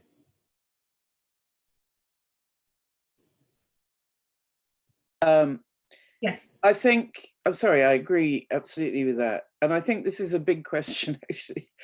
But to try to speed up, I think our systems, our policies have been based on a particular way of thinking, which is about speed, growth.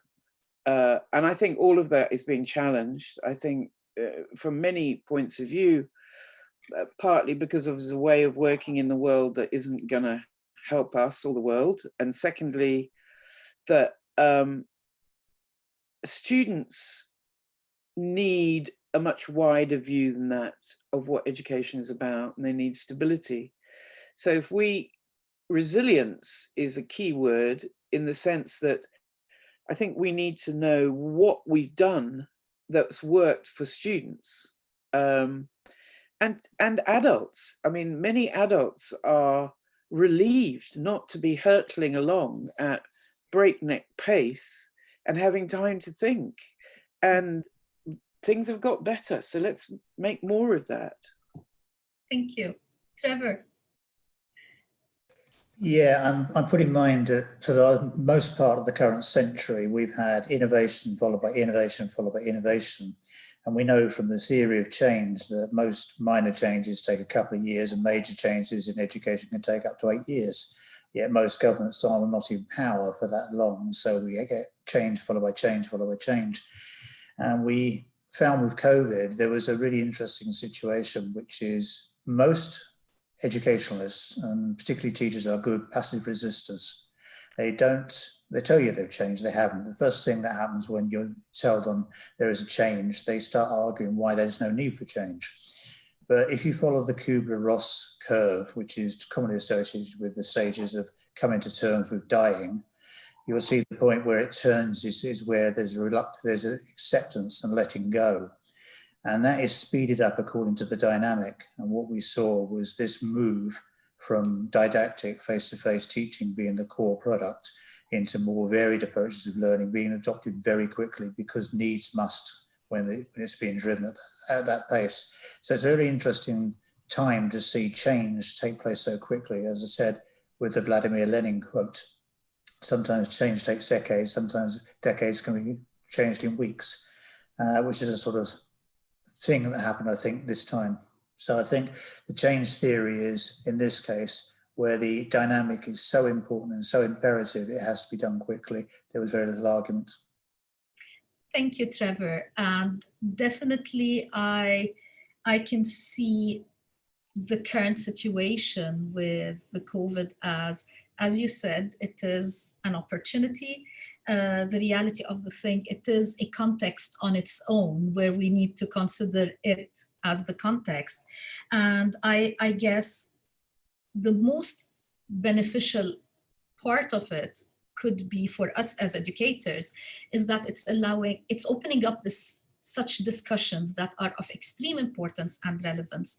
And on another front, it allowed for such a panel and such a discussion from across the world where we are really coming together regardless of time, space, and good morning, good afternoon, or good evening to actually talk about such topics. Thanks a lot. There's been a lot of input. I know on my side, there's a lot that I took down and I'm planning on sitting down with myself and reflecting on it. Thank you. And with this, I pass the panel with the other panel number 2. All the best.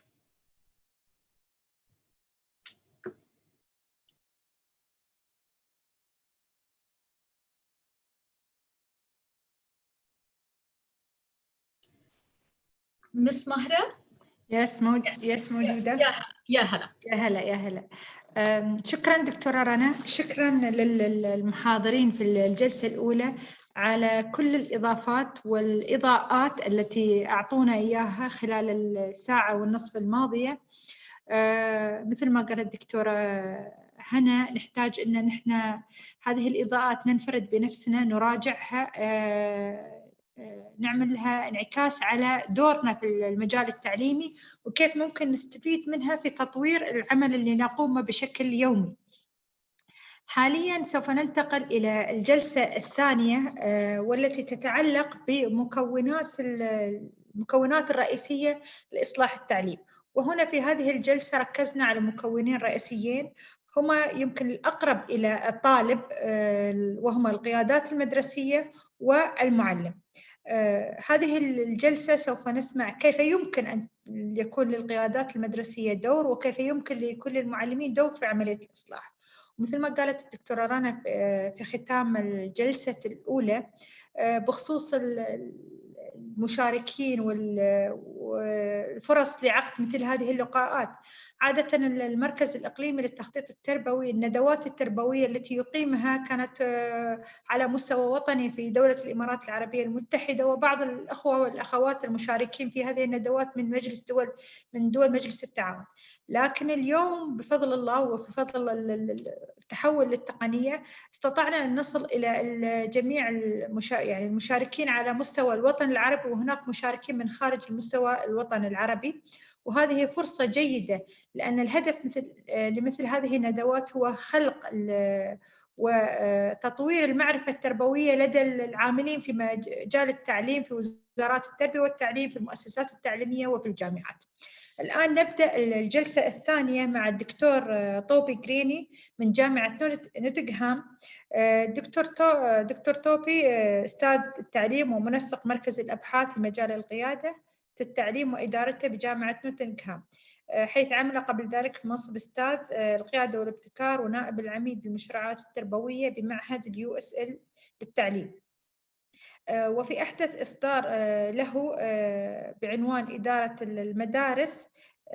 إدارة المدارس وإصلاح النظم التعليم، استعان دكتور توبي بالأستاذ بيتر إيلي للمشاركة في تحريره. ويمتلك توبي خبرة دولية كبيرة، قدم المشورة لمنظمة التعاون الاقتصادي والتنمية والاتحاد الأوروبي ووزارات التربية والتعليم في بلدان مختلفة منها الأرجنتين واستراليا ونيوزيلندا والمملكة العربية السعودية وأسبانيا بشأن موضوعات ذات صلة بإدارة المدارس وإصلاح نظم التعليم.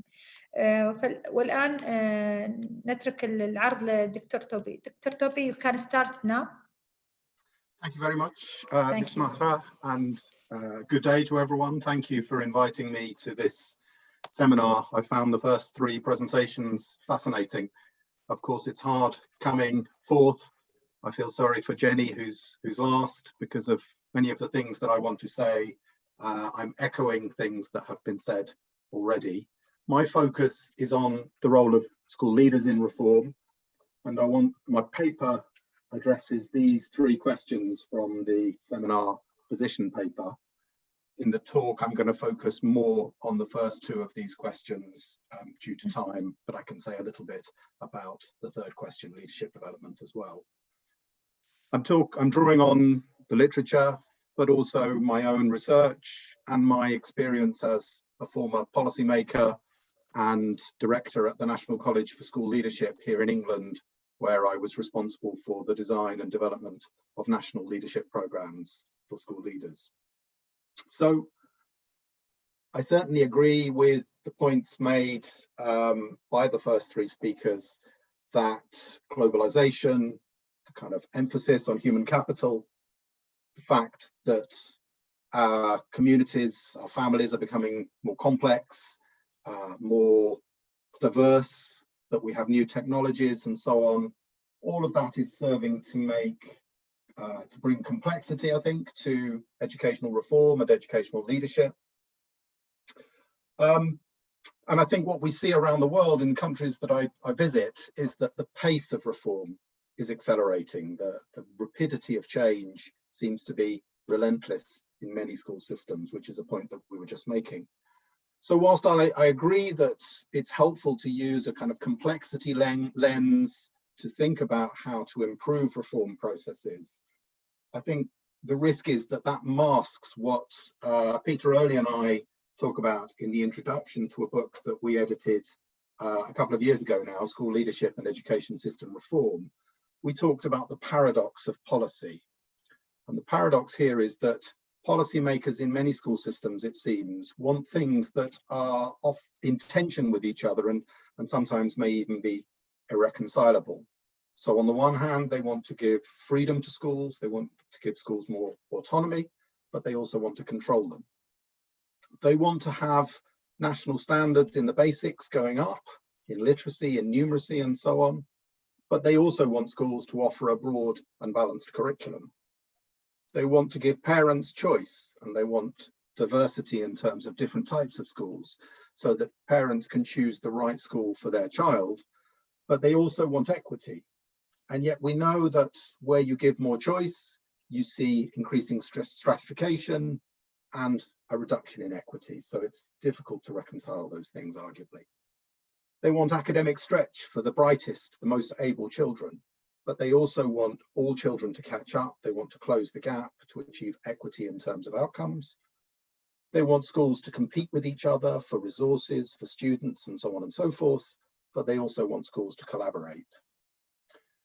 And so because it's difficult to reconcile these challenges at policy level, what we see, what we argue in the introduction, is that there's then a second challenge, what we call the quest for leadership. This is about passing those challenges over to frontline leaders, to school leaders, and asking them to resolve those tensions in practice on the ground. And researchers like myself have come up with lots of adjectives to describe the different ways that leaders work to try and achieve that. And I'm not going to talk, I'll talk about some of these in more detail as I go through. So, does leadership impact? Does it have a positive impact? Can it have a positive impact? I've taken this first, the graph from a review that's quite dated now, Marzano et al.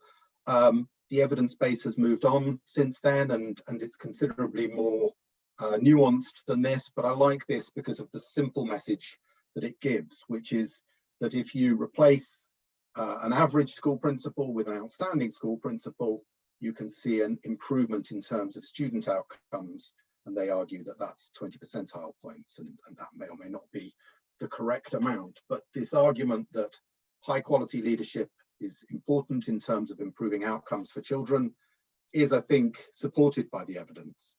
I've also included that quote from my colleague here at the University of Nottingham, Chris Day, and other colleagues. Successful school leaders improve teaching and learning and thus pupil outcomes most powerfully through their influence on staff motivation, commitment, teaching practices, and through developing teachers' capacities for leadership. So I think a number of points flow out of that quote for me. The first is that leadership is a process of influence. This isn't just about positional power and authority, being able to tell people what to do. It's about building high trust cultures in which people want to work hard and achieve great outcomes. So that's partly about leaders having integrity, a clearly defined set of values that they make decisions around. And it's also about competence, good management skills, getting things done, being trusted to actually deliver is really important.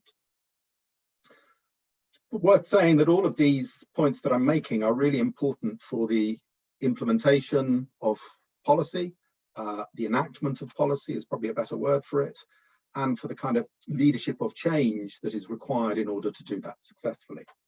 So the second point that stems from Chris Day's quote is that the impact of leadership is indirect.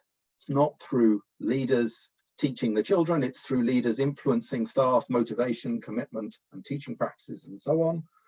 And so that requires what we call transformational leadership, the kind of sense of a shared vision, a shared set of values, a shared set of goals that we're all working towards, and that really motivates us to want to improve. The third point I pick out is that it's about influencing teaching practices. So it's about learning-centered or instructional leadership.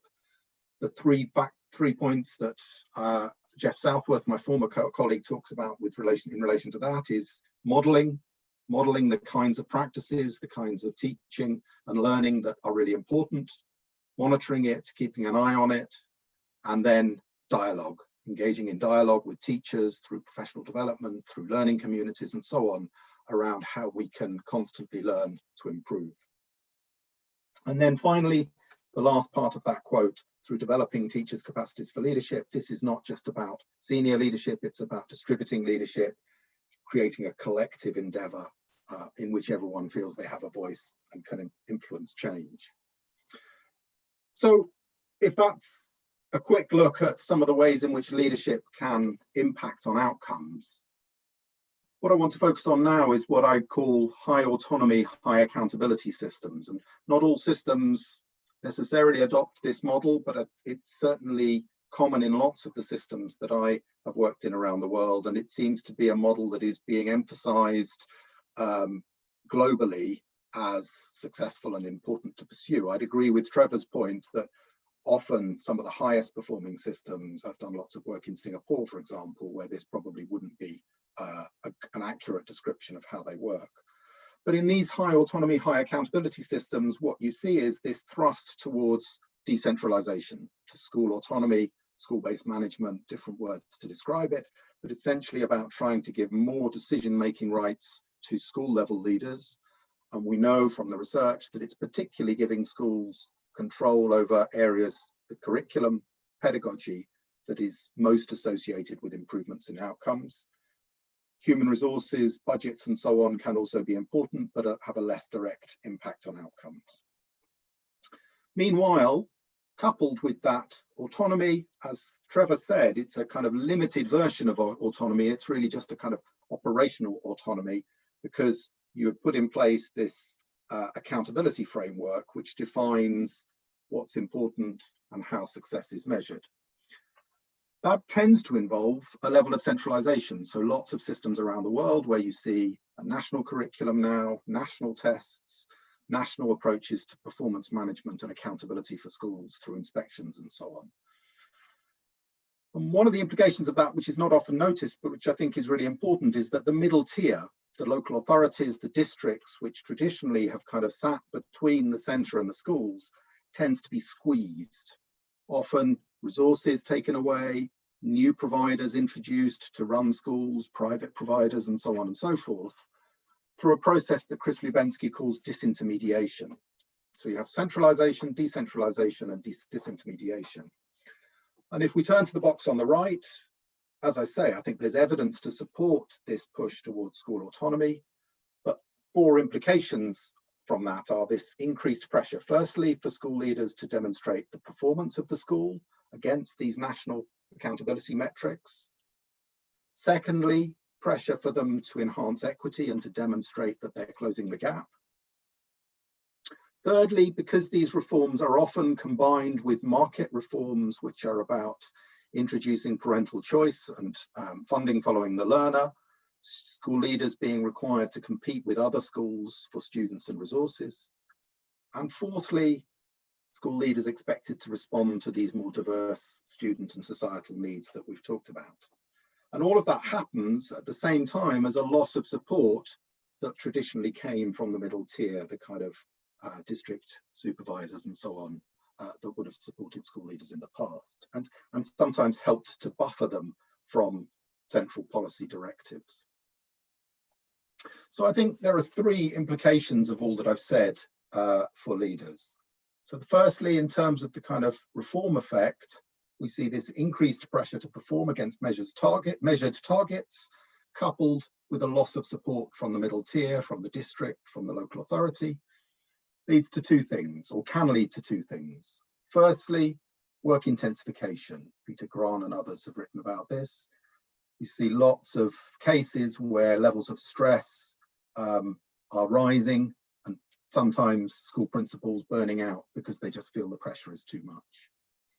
More commonly, quite widespread, quite hard to measure and research, we see examples of toxic leadership, unhealthy forms of leadership, and a narrowing of focus, the kind of performativity that Stephen Ball talks about, the gaming behaviours, encouraging teachers to teach to the test because that's what gets measured and what matters, but not necessarily what's right in these systems. The second reform effect is that I think in these kinds of hybrid policy frameworks that I'm talking about, where it's about trying to mix and match both traditional hierarchical bureaucratic forms of oversight for schools with marketized competition and choice type reforms, and often also network governance approaches, which are about trying to encourage schools to collaborate laterally, to work together. Working in that way is difficult. It's hard to get it right. But what I see is that often for the frontline leaders, it feels messy and ad hoc, that new policies and initiatives are layered on top of each other in a kind of relentless accretion of expectations. Often curricula become very overloaded over time. And so the job of leaders in these systems is to triage new policies when they come along, to decide whether to adopt them wholeheartedly, to adapt them in the kinds of ways that Colleen was talking about, to try and make them work for my school and my context, to pay lip service, the surface implementation that Trevor was talking about, to pretend to do it so that I can get the money and the resources, but not really make it too central, or to simply ignore them altogether. And then the final implication, which goes back to the kind of the policy paradox and the quest that I talked about, is that I think sometimes these conflicting requirements and incentives that come through the policy framework are experienced by frontline leaders in terms of personal, professional, or ethical dilemmas. So for example, in the work that Rob Heim and I have done in England, we see how school leaders feel that they have to prioritize the needs of the school. They have to make sure that the school is seen to be performing well, because that's how they keep their job, how they attract good teachers, how they attract enough students, and so on and so forth. And sometimes that can mean that they have to deprioritize or even reject certain groups of students, usually the most vulnerable, the ones who aren't going to do well in those tests, because they feel that they have to put the school first. And so they feel that as an ethical dilemma. So, kind of to summarize where we're at in terms of my argument so far, in terms of reform, leadership, school leadership is absolutely key to its success, but however, implementation is not straightforward. Lots of studies which show that high quality school leadership is a key ingredient for the implementation of centrally defined reforms, that where you have that good leadership, you can really make the reforms work and get real impact and outcomes. But equally, we see lots of evidence that so many reforms fail to achieve their objectives. So I think the implications are that it kind of echoes what Colleen was saying. Often there seems to be an assumption with reforms that leaders are empty vessels, that all we need to do is train them in the new approach, to give them the money, to give them the equipment that they need, and then we expect that the reforms will work and that they will have impact. Often those reforms are defined based on very robust evidence, the kind of what works paradigm, but with an assumption that all schools are the same, and not recognizing the extent to which school contexts vary, and therefore reforms need to be adapted to work across different contexts. By contrast, the literature on scale up and successful implementation suggests, as Cynthia Coburn has been arguing for a long time now, that successful scale up and reform requires depth, sustainability, spread, and a shift in reform ownership. And I think that final point is particularly key. Where reforms seem to work best, where they have the greatest impact, is where leaders are given the flexibility, the autonomy, the kind of trust to be able to take the reform and really own it, which might sometimes mean adapting it, changing it, not doing it in quite the way that was originally intended, but nevertheless making it work for that context. So there was a great book published, Viviane Robinson published a slim book called Reduce Change to Increase Improvement a couple of years ago now. She's talking particularly about change within schools, but I think this equally applies at national policy level. We need to, going back to the points that were just made about timescales, I think we need to reduce change to increase improvement. I think we need to not try and avoid this kind of relentless policy churn and constant stream of new initiatives.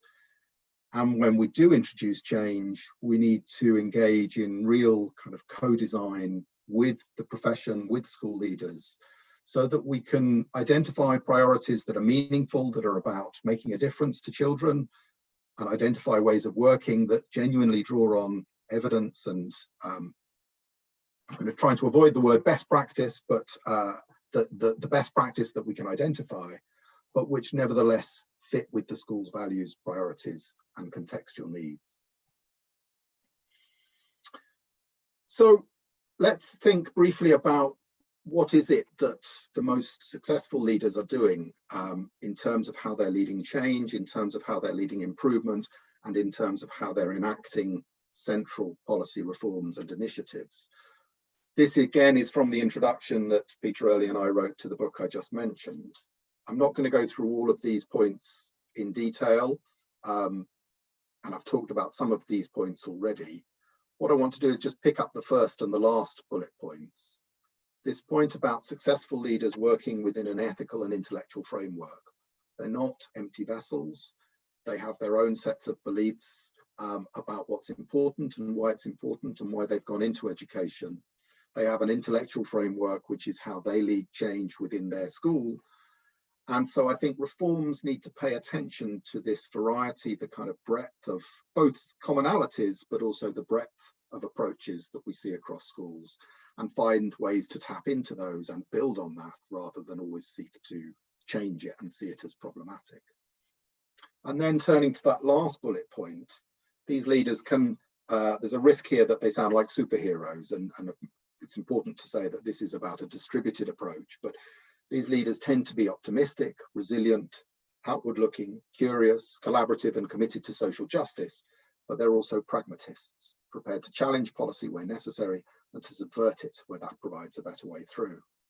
Again, it's a similar point that I think acknowledging that sometimes leaders, if lots of leaders and lots of schools appear to be subverting your nicely defined policy, I would suggest that the problem is with the policy rather than with the leaders. And so we need to find ways to kind of tap into and build on the leadership aspirations for children rather than assume that they're always a problem to be overcome. So this takes me into thinking about kind of judgment and decision making in terms of leadership. And this is a question that I ask leaders when I travel around the world pre-COVID. How should school leaders make decisions about what's the right thing to do in any given circumstance? Is it in response to the policy framework, to the accountability framework, or to funding pressures and incentives? Is it in response to the needs and the voices of parents and pupils, to the market? Is it based on your own professional experience and your knowledge of the school's context? Is it in response to the evidence base? Is it based on an assessment of what you think the school staff will support or cope with or put up with? Is it based on what's best for all schools and children across the locality? And/or is it based on a set of underpinning values? And what leaders tell me is that, of course, it's all of those things, that all of those things inform decision making, but at the heart of it, it is about an underpinning set of values. But as I've said, leaders are pragmatists. And so those values have to be interpreted in line with the first bullet point, the policy, the accountability, and the funding framework. So I think recognizing that, and as policymakers finding ways to make sure that we try to minimize those personal and ethical dilemmas as far as possible, we try and resolve those tensions where possible. But where we can't resolve them, we acknowledge them and we work with the profession to try and find the best way through, seems to be the most likely approach to achieve success. And so to conclude with some implications and recommendations, they're broad, intended deliberately to work across multiple different systems and contexts in line with the points Colleen was making. I would argue that rather than high autonomy and high accountability, we need to aim for high agency, high collaboration, high support, and high challenge. So in terms of agency, what I mean here is that I think school leaders need to feel trusted and equipped to take the actions that they deem necessary to improve outcomes for the children in their care, with an accountability framework that expects and acknowledges this. High collaboration means that schools and teachers operate in networks within and beyond their own school, allowing for ideas and expertise to be shared, critiqued, and enhanced, exactly in the way that that worked in the London Challenge. High support and high challenge come together. I think we need the middle tier that sits above schools. We need to invest in that middle tier. We need to have really credible expert leadership at that level, which can provide both support but also constructive challenge where needed, that is in a continual dialogue with school leaders around what's working well and where do we need to get better and how do we now work on that in order to get better. So I think that needs 4 things at national level. Firstly, this idea of a living vision, trust and legitimacy. How do we engage stakeholders across the system in order to agree shared, meaningful priorities that enhance equity?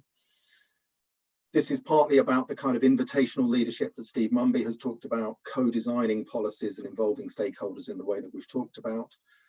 I do think that having sharp priorities is really important in order to drive change, and that often what I see is that policymakers jump on new ideas. They love the new ideas, the shiny new things, the technology or the 21st century skills that they think can allow them to leapfrog and improve things rapidly. Often that's actually about getting some basic things right and ensuring that every child has the core skills they need in order to learn and improve. Secondly, that's about developing as a learning system. So we tend to focus a lot on leadership development for school leaders and what that needs in order to get it right, and that's important.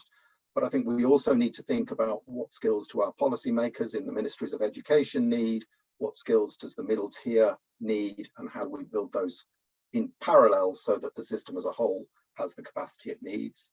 And I think this kind of disciplined innovation improvement science approach that people like Tony Brike and the Carnegie Foundation have written a lot about is incredibly helpful.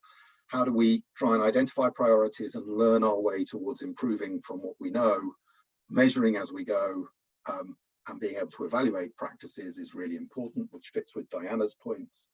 Thirdly, we need a clear and articulated theory of action for change and improvement, with good data on how we're doing, good feedback loops to allow learning to happen, a focus on place-based outcomes and equity, not just individual schools, and sometimes recognizing that schools or localities may not be improving fast enough and there is a need to overcome inertia, to intervene, to introduce new ways of working, but to do that carefully and to learn from it so that the whole system can learn. And finally, most importantly, success through people. The new technologies, the new buildings are all important, but ultimately systems will only improve if the people within them, the teachers, the leaders, are learning, developing, if we're spotting talent, mobilizing knowledge and moving it around systems effectively.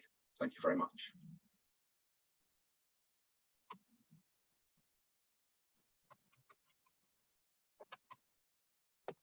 Thank you, Topi. It's 8 seconds, remind of the time, and the time exactly. I think now we will leave the question to be put in the end of this session. And now we will move to Dr. Jenny Gore. I will speak about you in Arabic because we have a lot of participants, they speak Arabic, so I will speak in Arabic. دكتور جينيفر غور أستاذ حائز على جوائز ورئيس مركز أبحاث المدرسين والتدريس بكلية التعليم بجامعة نيوكاسل، وأستاذ زائر بجامعة أكسفورد. في نوفمبر 2017 كانت هي أول أستاذ تحصل على الجواز في جامعة نيوكاسل وأول من يحصل جواز في مجال العلوم الإنسانية، وتتركز أبحاثها التي تنشر على نطاق واسع على الجودة والمساواة وتطوير المعلمين والإصلاح التربوي وتحسين النتائج التي يحققها الطلبة، كما تركز أجندتها الحالية على أثر منهج مسارات التدريس الجيد على المدرسين والطلاب وتحديد التطلعات في مجال التعليم أثناء الدراسة. دكتور جيني, you can start. Thank you. Thank you. Thank you very much. Kind introduction, just to get this onto slideshow. And I'm strangely getting a blank screen. How peculiar. Excuse me, it was all set, but it's shown on us. Here we go. It's good. now to display mode, but it's not giving me that option. Excuse me 1 second. Take your time. Jenny, we can see your presentation. Yes, but better in full slide mode than in top. Now it's okay. Thank you. So thank you again for that kind introduction and just for the invitation to participate in this really important forum. It really is an honour to be joining you from Australia at around about 8:30 p.m. I think. And it's a pleasure to have been asked to talk about the important role of teachers in successful educational reform, because this is very much where my passions as a researcher lie, and it's characterised the work I've been doing as an academic for the last 30 years, really. As indicated very much, I think, by all of the previous speakers, there's pressure from all directions for us to be focused on reforms that will improve outcomes for students. The success of any reform in strengthening education systems and improving outcomes ultimately depends on what teachers do in classrooms and in other learning spaces, and of course online. It's widely accepted that if we are to improve outcomes, we need to improve teaching, and we've already heard this from a number of the speakers today. I see that there are currently 4 main strategies in play in efforts to improve teaching around the world. The first is a need to try and recruit and train better quality teachers. This is certainly part of the discourse here in Australia. And while, of course, all of these strategies have some merits, I have a couple of key concerns about this as the solution. First of all, it can come across as a bit disrespectful of the existing teaching workforce. If we say we need better quality teachers, it means, or it implies, that the teachers we currently have are not good enough. And that's not very motivating for the existing teaching workforce. It's also a very long-term solution. If we believe we need improvement in the quality of teaching, there is this pressure to make it happen quickly, to make it happen now. If we are talking about recruiting and training and getting a critical mass of new teachers in the workforce, we're talking about a 10-year solution. And as others have said, change is often very slow. The second main solution is to improve initial teacher education. One of my passions is the reform of teacher education. There is always more that we can do, but once again, it's a longer-term solution. In the United States in particular, there's been a great emphasis on measuring and evaluating the quality of teaching. And of course, that has a place too. Value-added measures have played a role, some positive, some negative, in the United States and elsewhere. But as we know, measurement in and of itself doesn't lead to improvement. We need something more. So the fourth main strategy in play, and the one that I'm most connected with and feel is the most important for reform, is to build teachers' capacities for ongoing refinement of their own and each other's practice through professional development. And there's been a great deal of emphasis on professional development. A huge investment, billions of dollars are spent on professional development annually around the world. A lot of the emphasis recently has been on professional development processes like professional learning communities, lesson study, instructional rounds, and so on. And our work here at the Teachers and Teaching Research Centre at the University of Newcastle in Australia is centred on I guess, recognition that processes are not enough, that we really need to improve our focus on the substance of those processes. We often implore teachers to do better or to be better, but we're not explicit about what that really means. Richard Elmore and Elizabeth City, who many people would know from their work on instructional rounds, they're the main proponents of that form of professional development. They say that we've worked in many school districts where there's no common point of view on instruction, where 10 people can watch the same lesson and come up with 10 different opinions about its quality. And they conclude that gaining an explicit and widely held view of what constitutes good teaching is a first step towards any systematic attempt to scale up quality. I think this is terribly important. Indeed, I would argue that one of the major failings of our profession is our failure to come to terms with what we mean by quality teaching. It's often taken up in a very technical sense, and as others have said, a technical account of good teaching really isn't sufficient. Most nations, as I said, invest very heavily in professional development. A recent OECD report shows that 94% of OECD teachers in the OECD report engaging in professional development every year. But there's limited evidence of impact. Professional development is supposed to work like this. We design forms of PD, we put in place processes like protocols, good leadership, good facilitation, and it's meant to have an impact on teacher learning and therefore on teaching practice and therefore on student outcomes. My question mark here is to signal that we have such limited evidence, strong empirical evidence of the impact of professional development. And when we do have it, it tends to be for a very narrow part of teacher learning, perhaps one part of the curriculum in one subject area or one set of skills. And the problem with this is that teachers don't have the luxury in classrooms to focus on one skill at a time. As Philip Jackson said many years ago in his famous book, Life in Classrooms, classrooms are about simultaneity. So much is going on at the same time, and there's also a great deal of unpredictability. If professional development was powerful, we would see improvement over teachers' careers. But in 3 separate studies that we've conducted, where we've mapped the quality of teaching using a measure that I'll say more about in a moment against years of teaching experience, what we've found is this same result, 3 separate studies over a 15-year period. When we look at teachers in the first 6 years, every dot here represents a lesson, and in our work, we always watch an entire lesson. So every dot is a lesson. There's a bit of growth in the very first year, but then on average, that blue line represents that the average quality of teaching is pretty much the same for teachers in their first few years. If we think about the subsequent years, most of us probably anticipate some rise, perhaps a decline in the later years as teachers finally succumb to the exhaustion that characterizes our work often. What we actually found was this: 3 separate studies, the same result. That is, no statistically significant difference in the quality of teaching as measured by our model, according to years of teaching experience.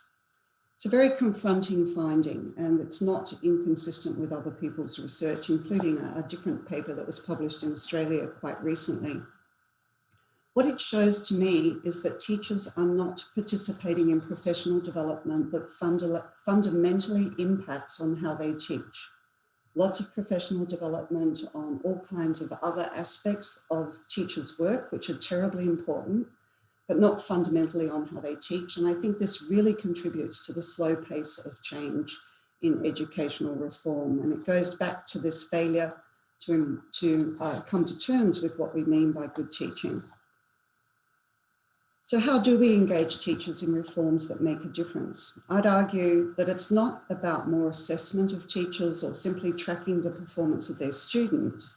It's about really supporting teachers to embrace their role in the improvement effort. In many places around the world, teachers feel undervalued, their status is low, some of them are feeling demoralized, and certainly during the past few months, teachers have been under enormous pressure as we and they contend with the changing demands of this dreadful pandemic.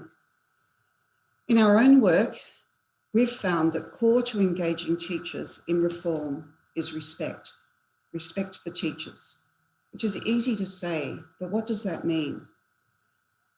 In our view, it's about honouring the complexity of teaching. In so much professional development, in the interests of trying to help, we simplify and reduce in ways that in fact undermine the realities of teachers' work lives. As I said, a teacher can't simply focus on one skill at a time in a classroom.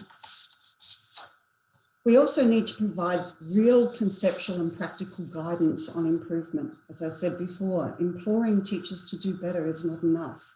Leaving teachers to make it up for themselves is counterproductive in the end.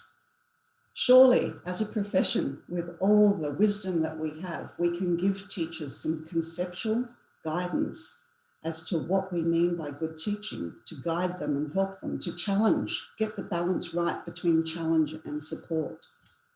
We also need to provide the time and conditions for teachers to focus on the core business of teaching and learning.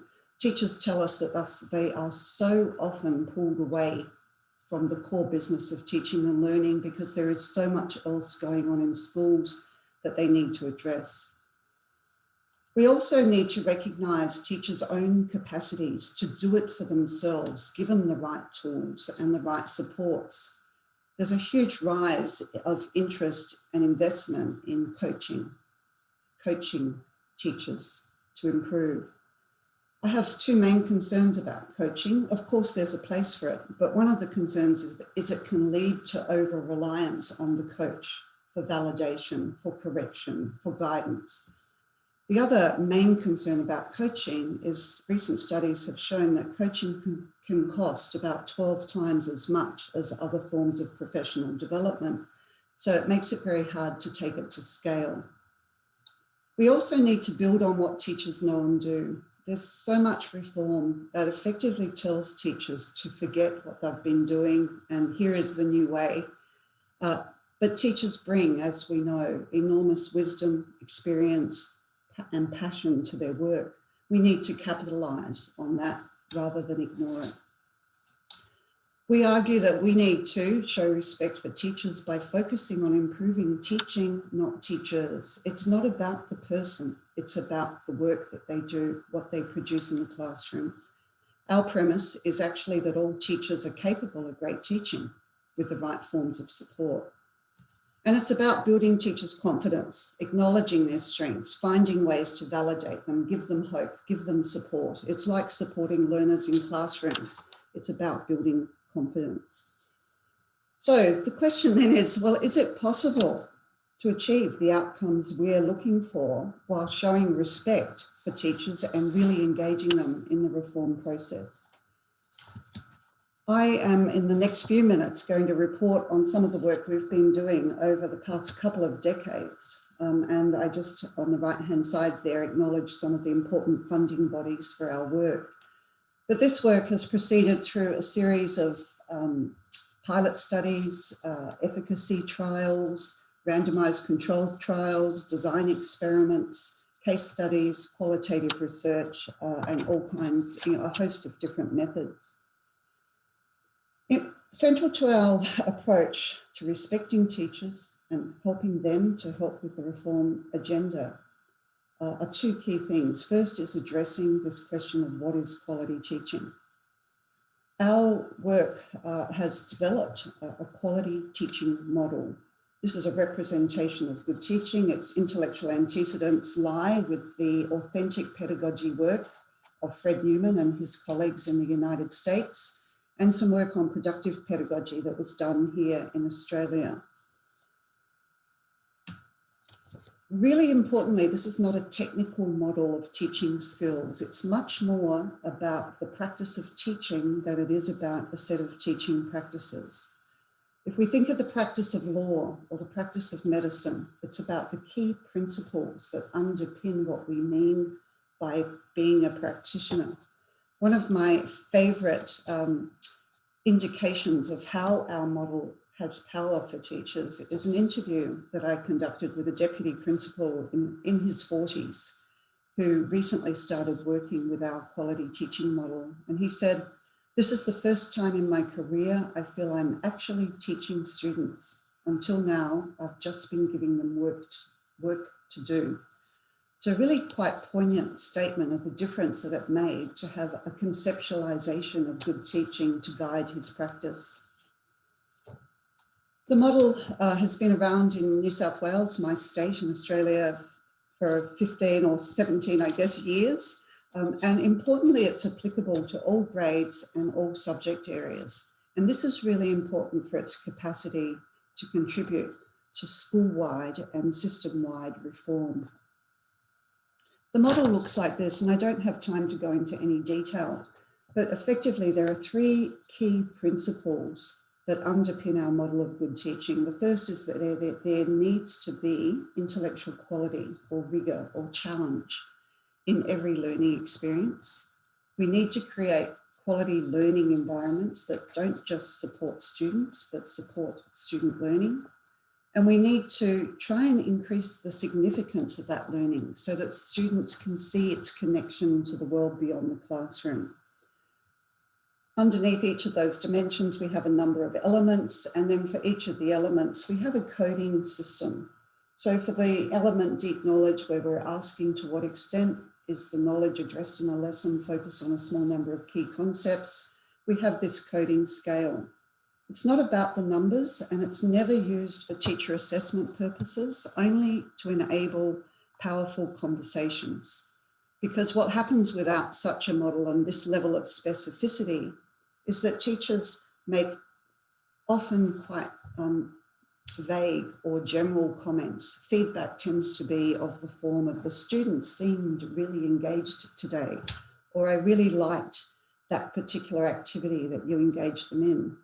Working through the 18 elements of this model provides much richer and more detailed interaction among teachers. But just having a model of pedagogy is not sufficient. And this is where we looked at what is powerful about professional development. We looked at instructional rounds for its powerful way of gathering data in different classrooms or different schools. We looked at professional learning communities, teachers working together in their own situations. And we concluded that if we added the quality teaching model to these kinds of collaborative processes, we might be able to accelerate professional learning, because those processes tend to be dependent on the particular people in the group, what they notice, what they choose to talk about. And so in our model of quality teaching rounds, we have 4 people who come together for a whole day. They start with a discussion of a professional reading. They then go and observe one of the group teach a whole lesson. Everyone then codes the lesson, including the teacher who taught it. And then they have an extended discussion based on the quality teaching model and the coding process. And we have principals and beginning teachers who come together in these discussions, or we have teachers from different parts of the primary school or different subject areas in the secondary school come together. And what we find is very powerful professional learning. Our most recent study, conducted in 2019, occurred, it was a 4-arm randomized controlled trial in 125 schools involving 5,000 students. And we gathered a whole lot of evidence. Very quickly, what we found was a significant improvement in the quality of teaching as measured by our model. We had a control group who didn't participate in quality teaching rounds. They participated in whatever professional development was happening in the school. And we saw an effect size of 0.4 in the improvement in the quality of teaching. We saw improvement in teacher morale, which is terribly important to us. This is not about doing things to teachers, it's about really valuing teachers. And so this improvement for the intervention group in morale was really heartening for us. It is about not just changing practice, but changing hearts and minds and empowering teachers to feel good about their work. Really importantly, we saw improvement in student outcomes. The control group had, over this 8-month period between baseline and follow-up data collection, growth around 0.4 to 0.5. This is a standard year's growth. Students learn in schools despite what we do. But for the group of students whose teachers participated in quality teaching rounds, there was an additional 2 months growth in an 8-month period in mathematics, as measured by standardized tests. And so that is a 25% improvement in maths achievement in a short period of time. Importantly, the growth was greater in disadvantaged schools. These are represented in the bottom 2 bars of this slide. This suggests that quality teaching rounds has real potential to impact on equity and social justice concerns that are so important to many of us, and may be particularly important in helping with the recovery from the loss of learning during COVID that we anticipate is going to be greater for those in various disadvantaged circumstances. Teachers also reported that it enhanced their collegiality, their confidence. It changed the school learning culture to be a much more focused culture on learning. And when we interviewed the teachers, the word cloud, the word that they uttered most was that it caused change. It changed how they see themselves and what they're trying to achieve as teachers. It changed how they view their colleagues. It changed their expectations of their students. It changed the quality of work their students were producing. And for some of them, it changed their career plans. They decided that they really wanted to stay in teaching, even though perhaps they had been thinking about leaving teaching.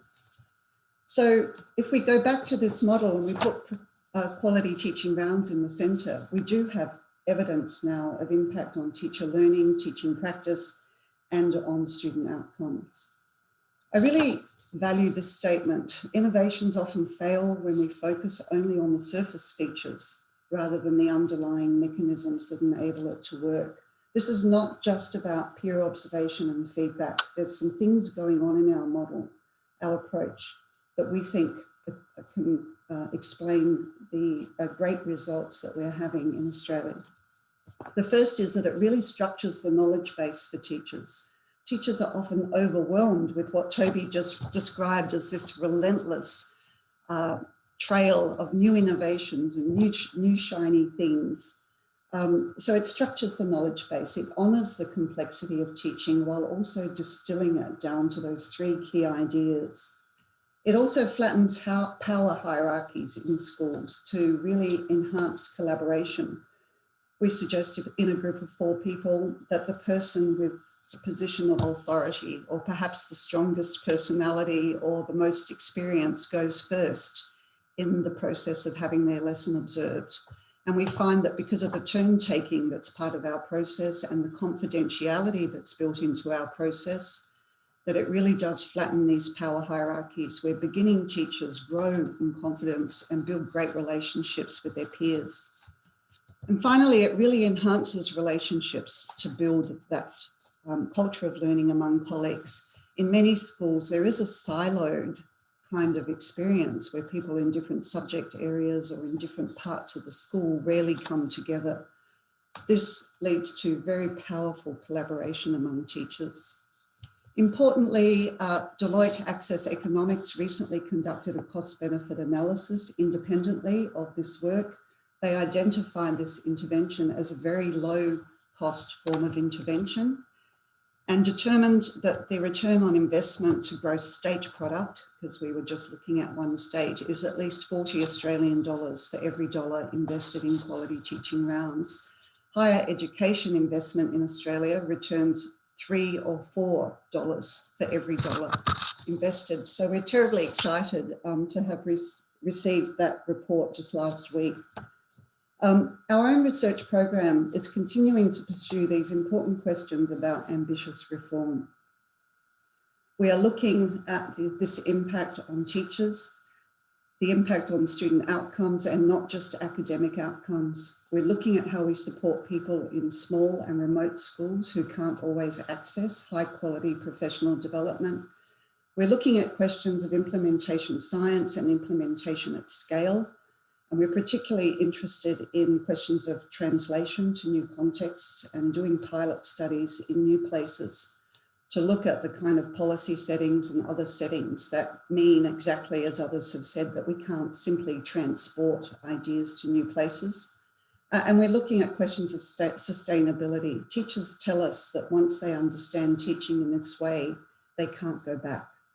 And we've already seen evidence of sustainability in the following school year in terms of sustained quality of teaching. We're looking at sustainability 2 and 3 years out. And it will be really interesting to look at these things over time. If you are wanting to know more about our work, we are launching our Quality Teaching Academy in a few weeks' time, which will be an online platform with a whole lot of more information and resources to support people. But if we're to engage teachers in reform, our view here in Australia in the work we do is that we need to work with teachers, we need to trust them, and we need to empower them to enrich student learning. We see such an approach as much more powerful than imposing demands, seeking compliance, or measuring their performance. I'd suggest that systems and school leaders would do well to heed the words of Francois Evold, who said, "We have a responsibility with regard to the way we exercise power. We must not lose the idea that we could exercise it differently." Teachers are critical to education reform. We need to find ways, like quality teaching rounds, that genuinely support them in this critical work. Thank you. Thank you, Jenny. 30 seconds. Perfect. Perfect, and the time. Thank you, and I see a lot of comment regarding the model that you explained it. A lot of people in the chat, they ask their ministry and they ask UNESCO to publish like this example and case study about the success model for teacher training and teacher quality improving. We have some question from the chat and from the QA. Some of them is open and some of them is for Topi and Gina. So we will start with the open. It's general one. How can we improve school performance from the side of school and teachers? School leader and teachers. Sorry, could you repeat the question? I didn't quite hear you properly. How can we improve the school performance, the whole performance of school, based on the performance of school leaders and teachers?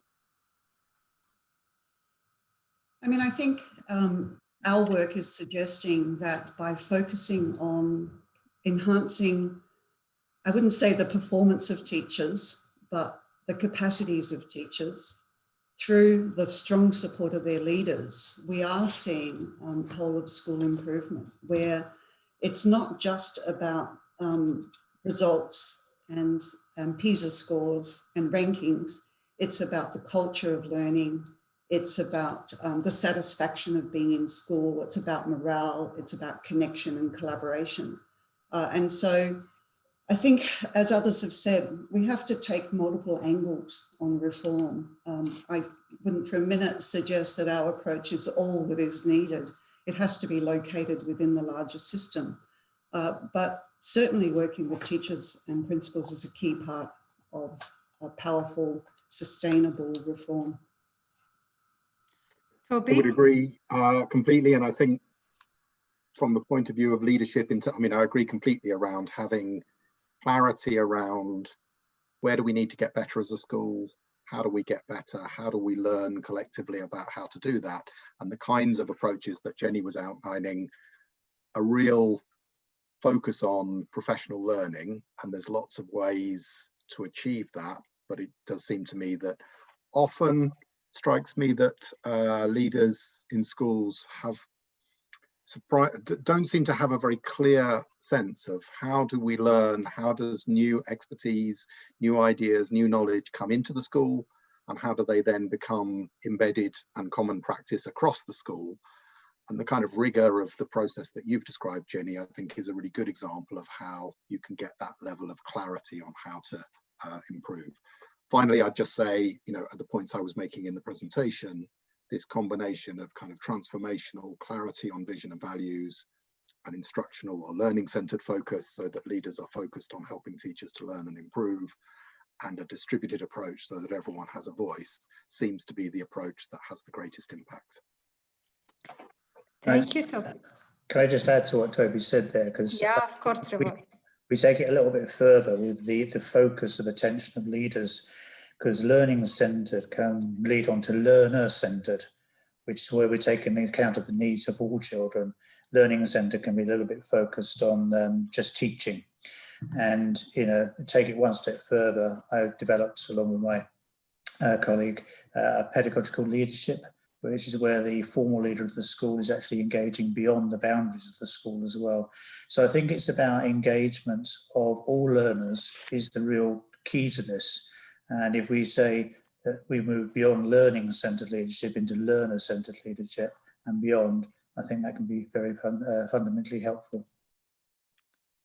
Thank you, Trevor. There is an open question. It said, do we really need more reform at Tempest, or should we start to look at the new education paradigm that's built on the past successful practice? Well, we have such a history of failed reform, and we don't stick with things for very long. You know, our work has not happened overnight. It's you know, a couple of decades of research that have led me to this point. And so I think that, you know, we so quickly, Tony Bright says this as well, we implement quickly and we learn slowly, and we need to do the opposite. We need to implement slowly and learn quickly, and take our time to really trial things and identify what are the features that are enabling this thing, the underlying mechanisms, if you like, that are powerful, rather than just say, well, that didn't work, and abandon it in favor of the next shiny thing. I would agree. You know, if anything, the strapline of my talk was Vivian's: reduce change to increase improvement. I think trying not, from a policy perspective, not assuming that policy has to try and solve all of the problems is a mindset shift that some systems struggle to adopt. But I think often there will be challenges, but if you've got a learning system, it will address those challenges over time. You don't need a new policy every time that something comes along. Yeah, I think we need to stick a little bit and wait to the result before we assess the reform. Trevor, or when the leadership is changing, there is a lot of ideas changing, and start from zero again. Well, I don't know if it's start from zero again. I think it's about doing the things right, or doing the right things and doing them consistently. And we've heard from all the presenters today what is good practice. Yeah. You know, we've got to recognise that a lot of education reform policy is about making a noise rather than making a difference. Yeah. There's another open question. What is the role of parents and society in building a successful reform?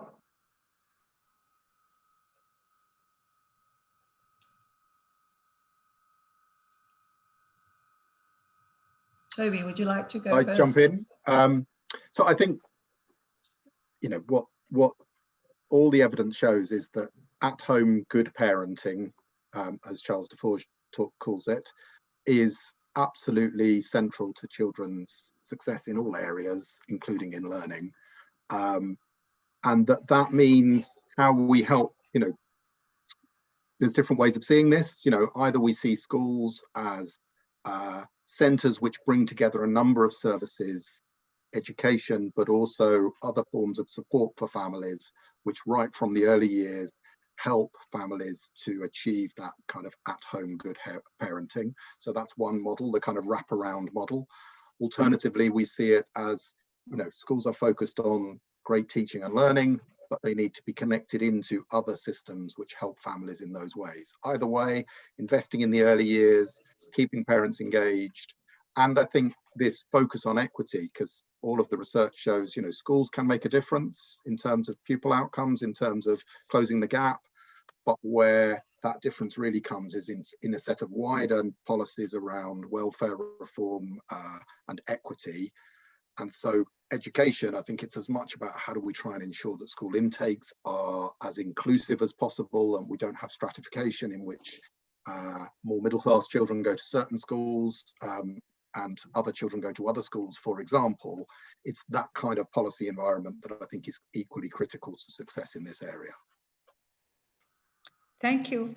The other question, it's for Toby. how can we transfer from centralized to the decentralized, and how can we prepare the system and a school leader to this transition? Thank you. So there's lots of examples of school systems increasing decentralization, increasing school autonomy. I think we can learn from some of the more successful and less successful examples in that case. I think simply giving schools autonomy and hoping that they'll then be flexible, successful every time is unrealistic. So it needs careful evolution with lots of support and infrastructure to help make sure that school leaders have the skills, the capacity to do what they're being asked to do successfully. So I think the key lesson is that it's about, yes, there are advantages to giving schools more ability to contextualize reforms, to make things work for the particular communities and so on that they're serving, but that they need to do that in a way which aligns, as I argued in my presentation, the centre, the middle tier and the school together to get that right. There is a question for Jeannie, and I think Toby can share also his expert. How school leader can follow up with the measure of the impact of the various training program provide to teacher and teaching and learning? Sorry, so how can they follow up on the impact? Yeah, the school leaders, how can they follow up on the impact of the training program that provide to teacher, especially in teaching and learning? Yeah, I mean, one of the things that we're examining is what role does the leader need to play in this kind of reform that we're trialing? Does the leader need to participate with teachers, with colleagues, in quality teaching rounds for it to really take hold in a school? Or does the leader just need to invest in it by sending some teachers along to the 2-day workshop? Or does the leader just have to support teachers to go along and do the professional learning? And I think what we're finding, well, we don't have an answer to that question yet, how much investment from the leader is necessary. But certainly leaders need to follow up. Just to send people along or to have external people come in, or even teachers themselves engaged in collaborative forms of professional learning without leadership follow-up is, I think, to abrogate the responsibility of the leader for instructional leadership. And we know that instructional leadership is so critical to school well-being and school performance. But Toby, you might have a different view. I would agree. So we did a review of this recently. There isn't a lot of kind of robust evidence in terms of how leaders support this process. We all know, any of us who've taught in schools can, think of the being sent off on a course, coming back the next day full of excitement and ideas about new ways of working, and school leaders not prioritizing, not valuing that, and how quickly that then dissipates because we go back into the busy daily life of school and the ideas get forgotten. So it's very clear that leaders need to be very thoughtful about which are the models that they're sponsoring, why are they choosing that particular approach, how many staff need to be really fully immersed in it. Does a cascade model work? Can you send 1 or 2 teachers and they can then share that? Or do you need to really bring something in that works with the whole school?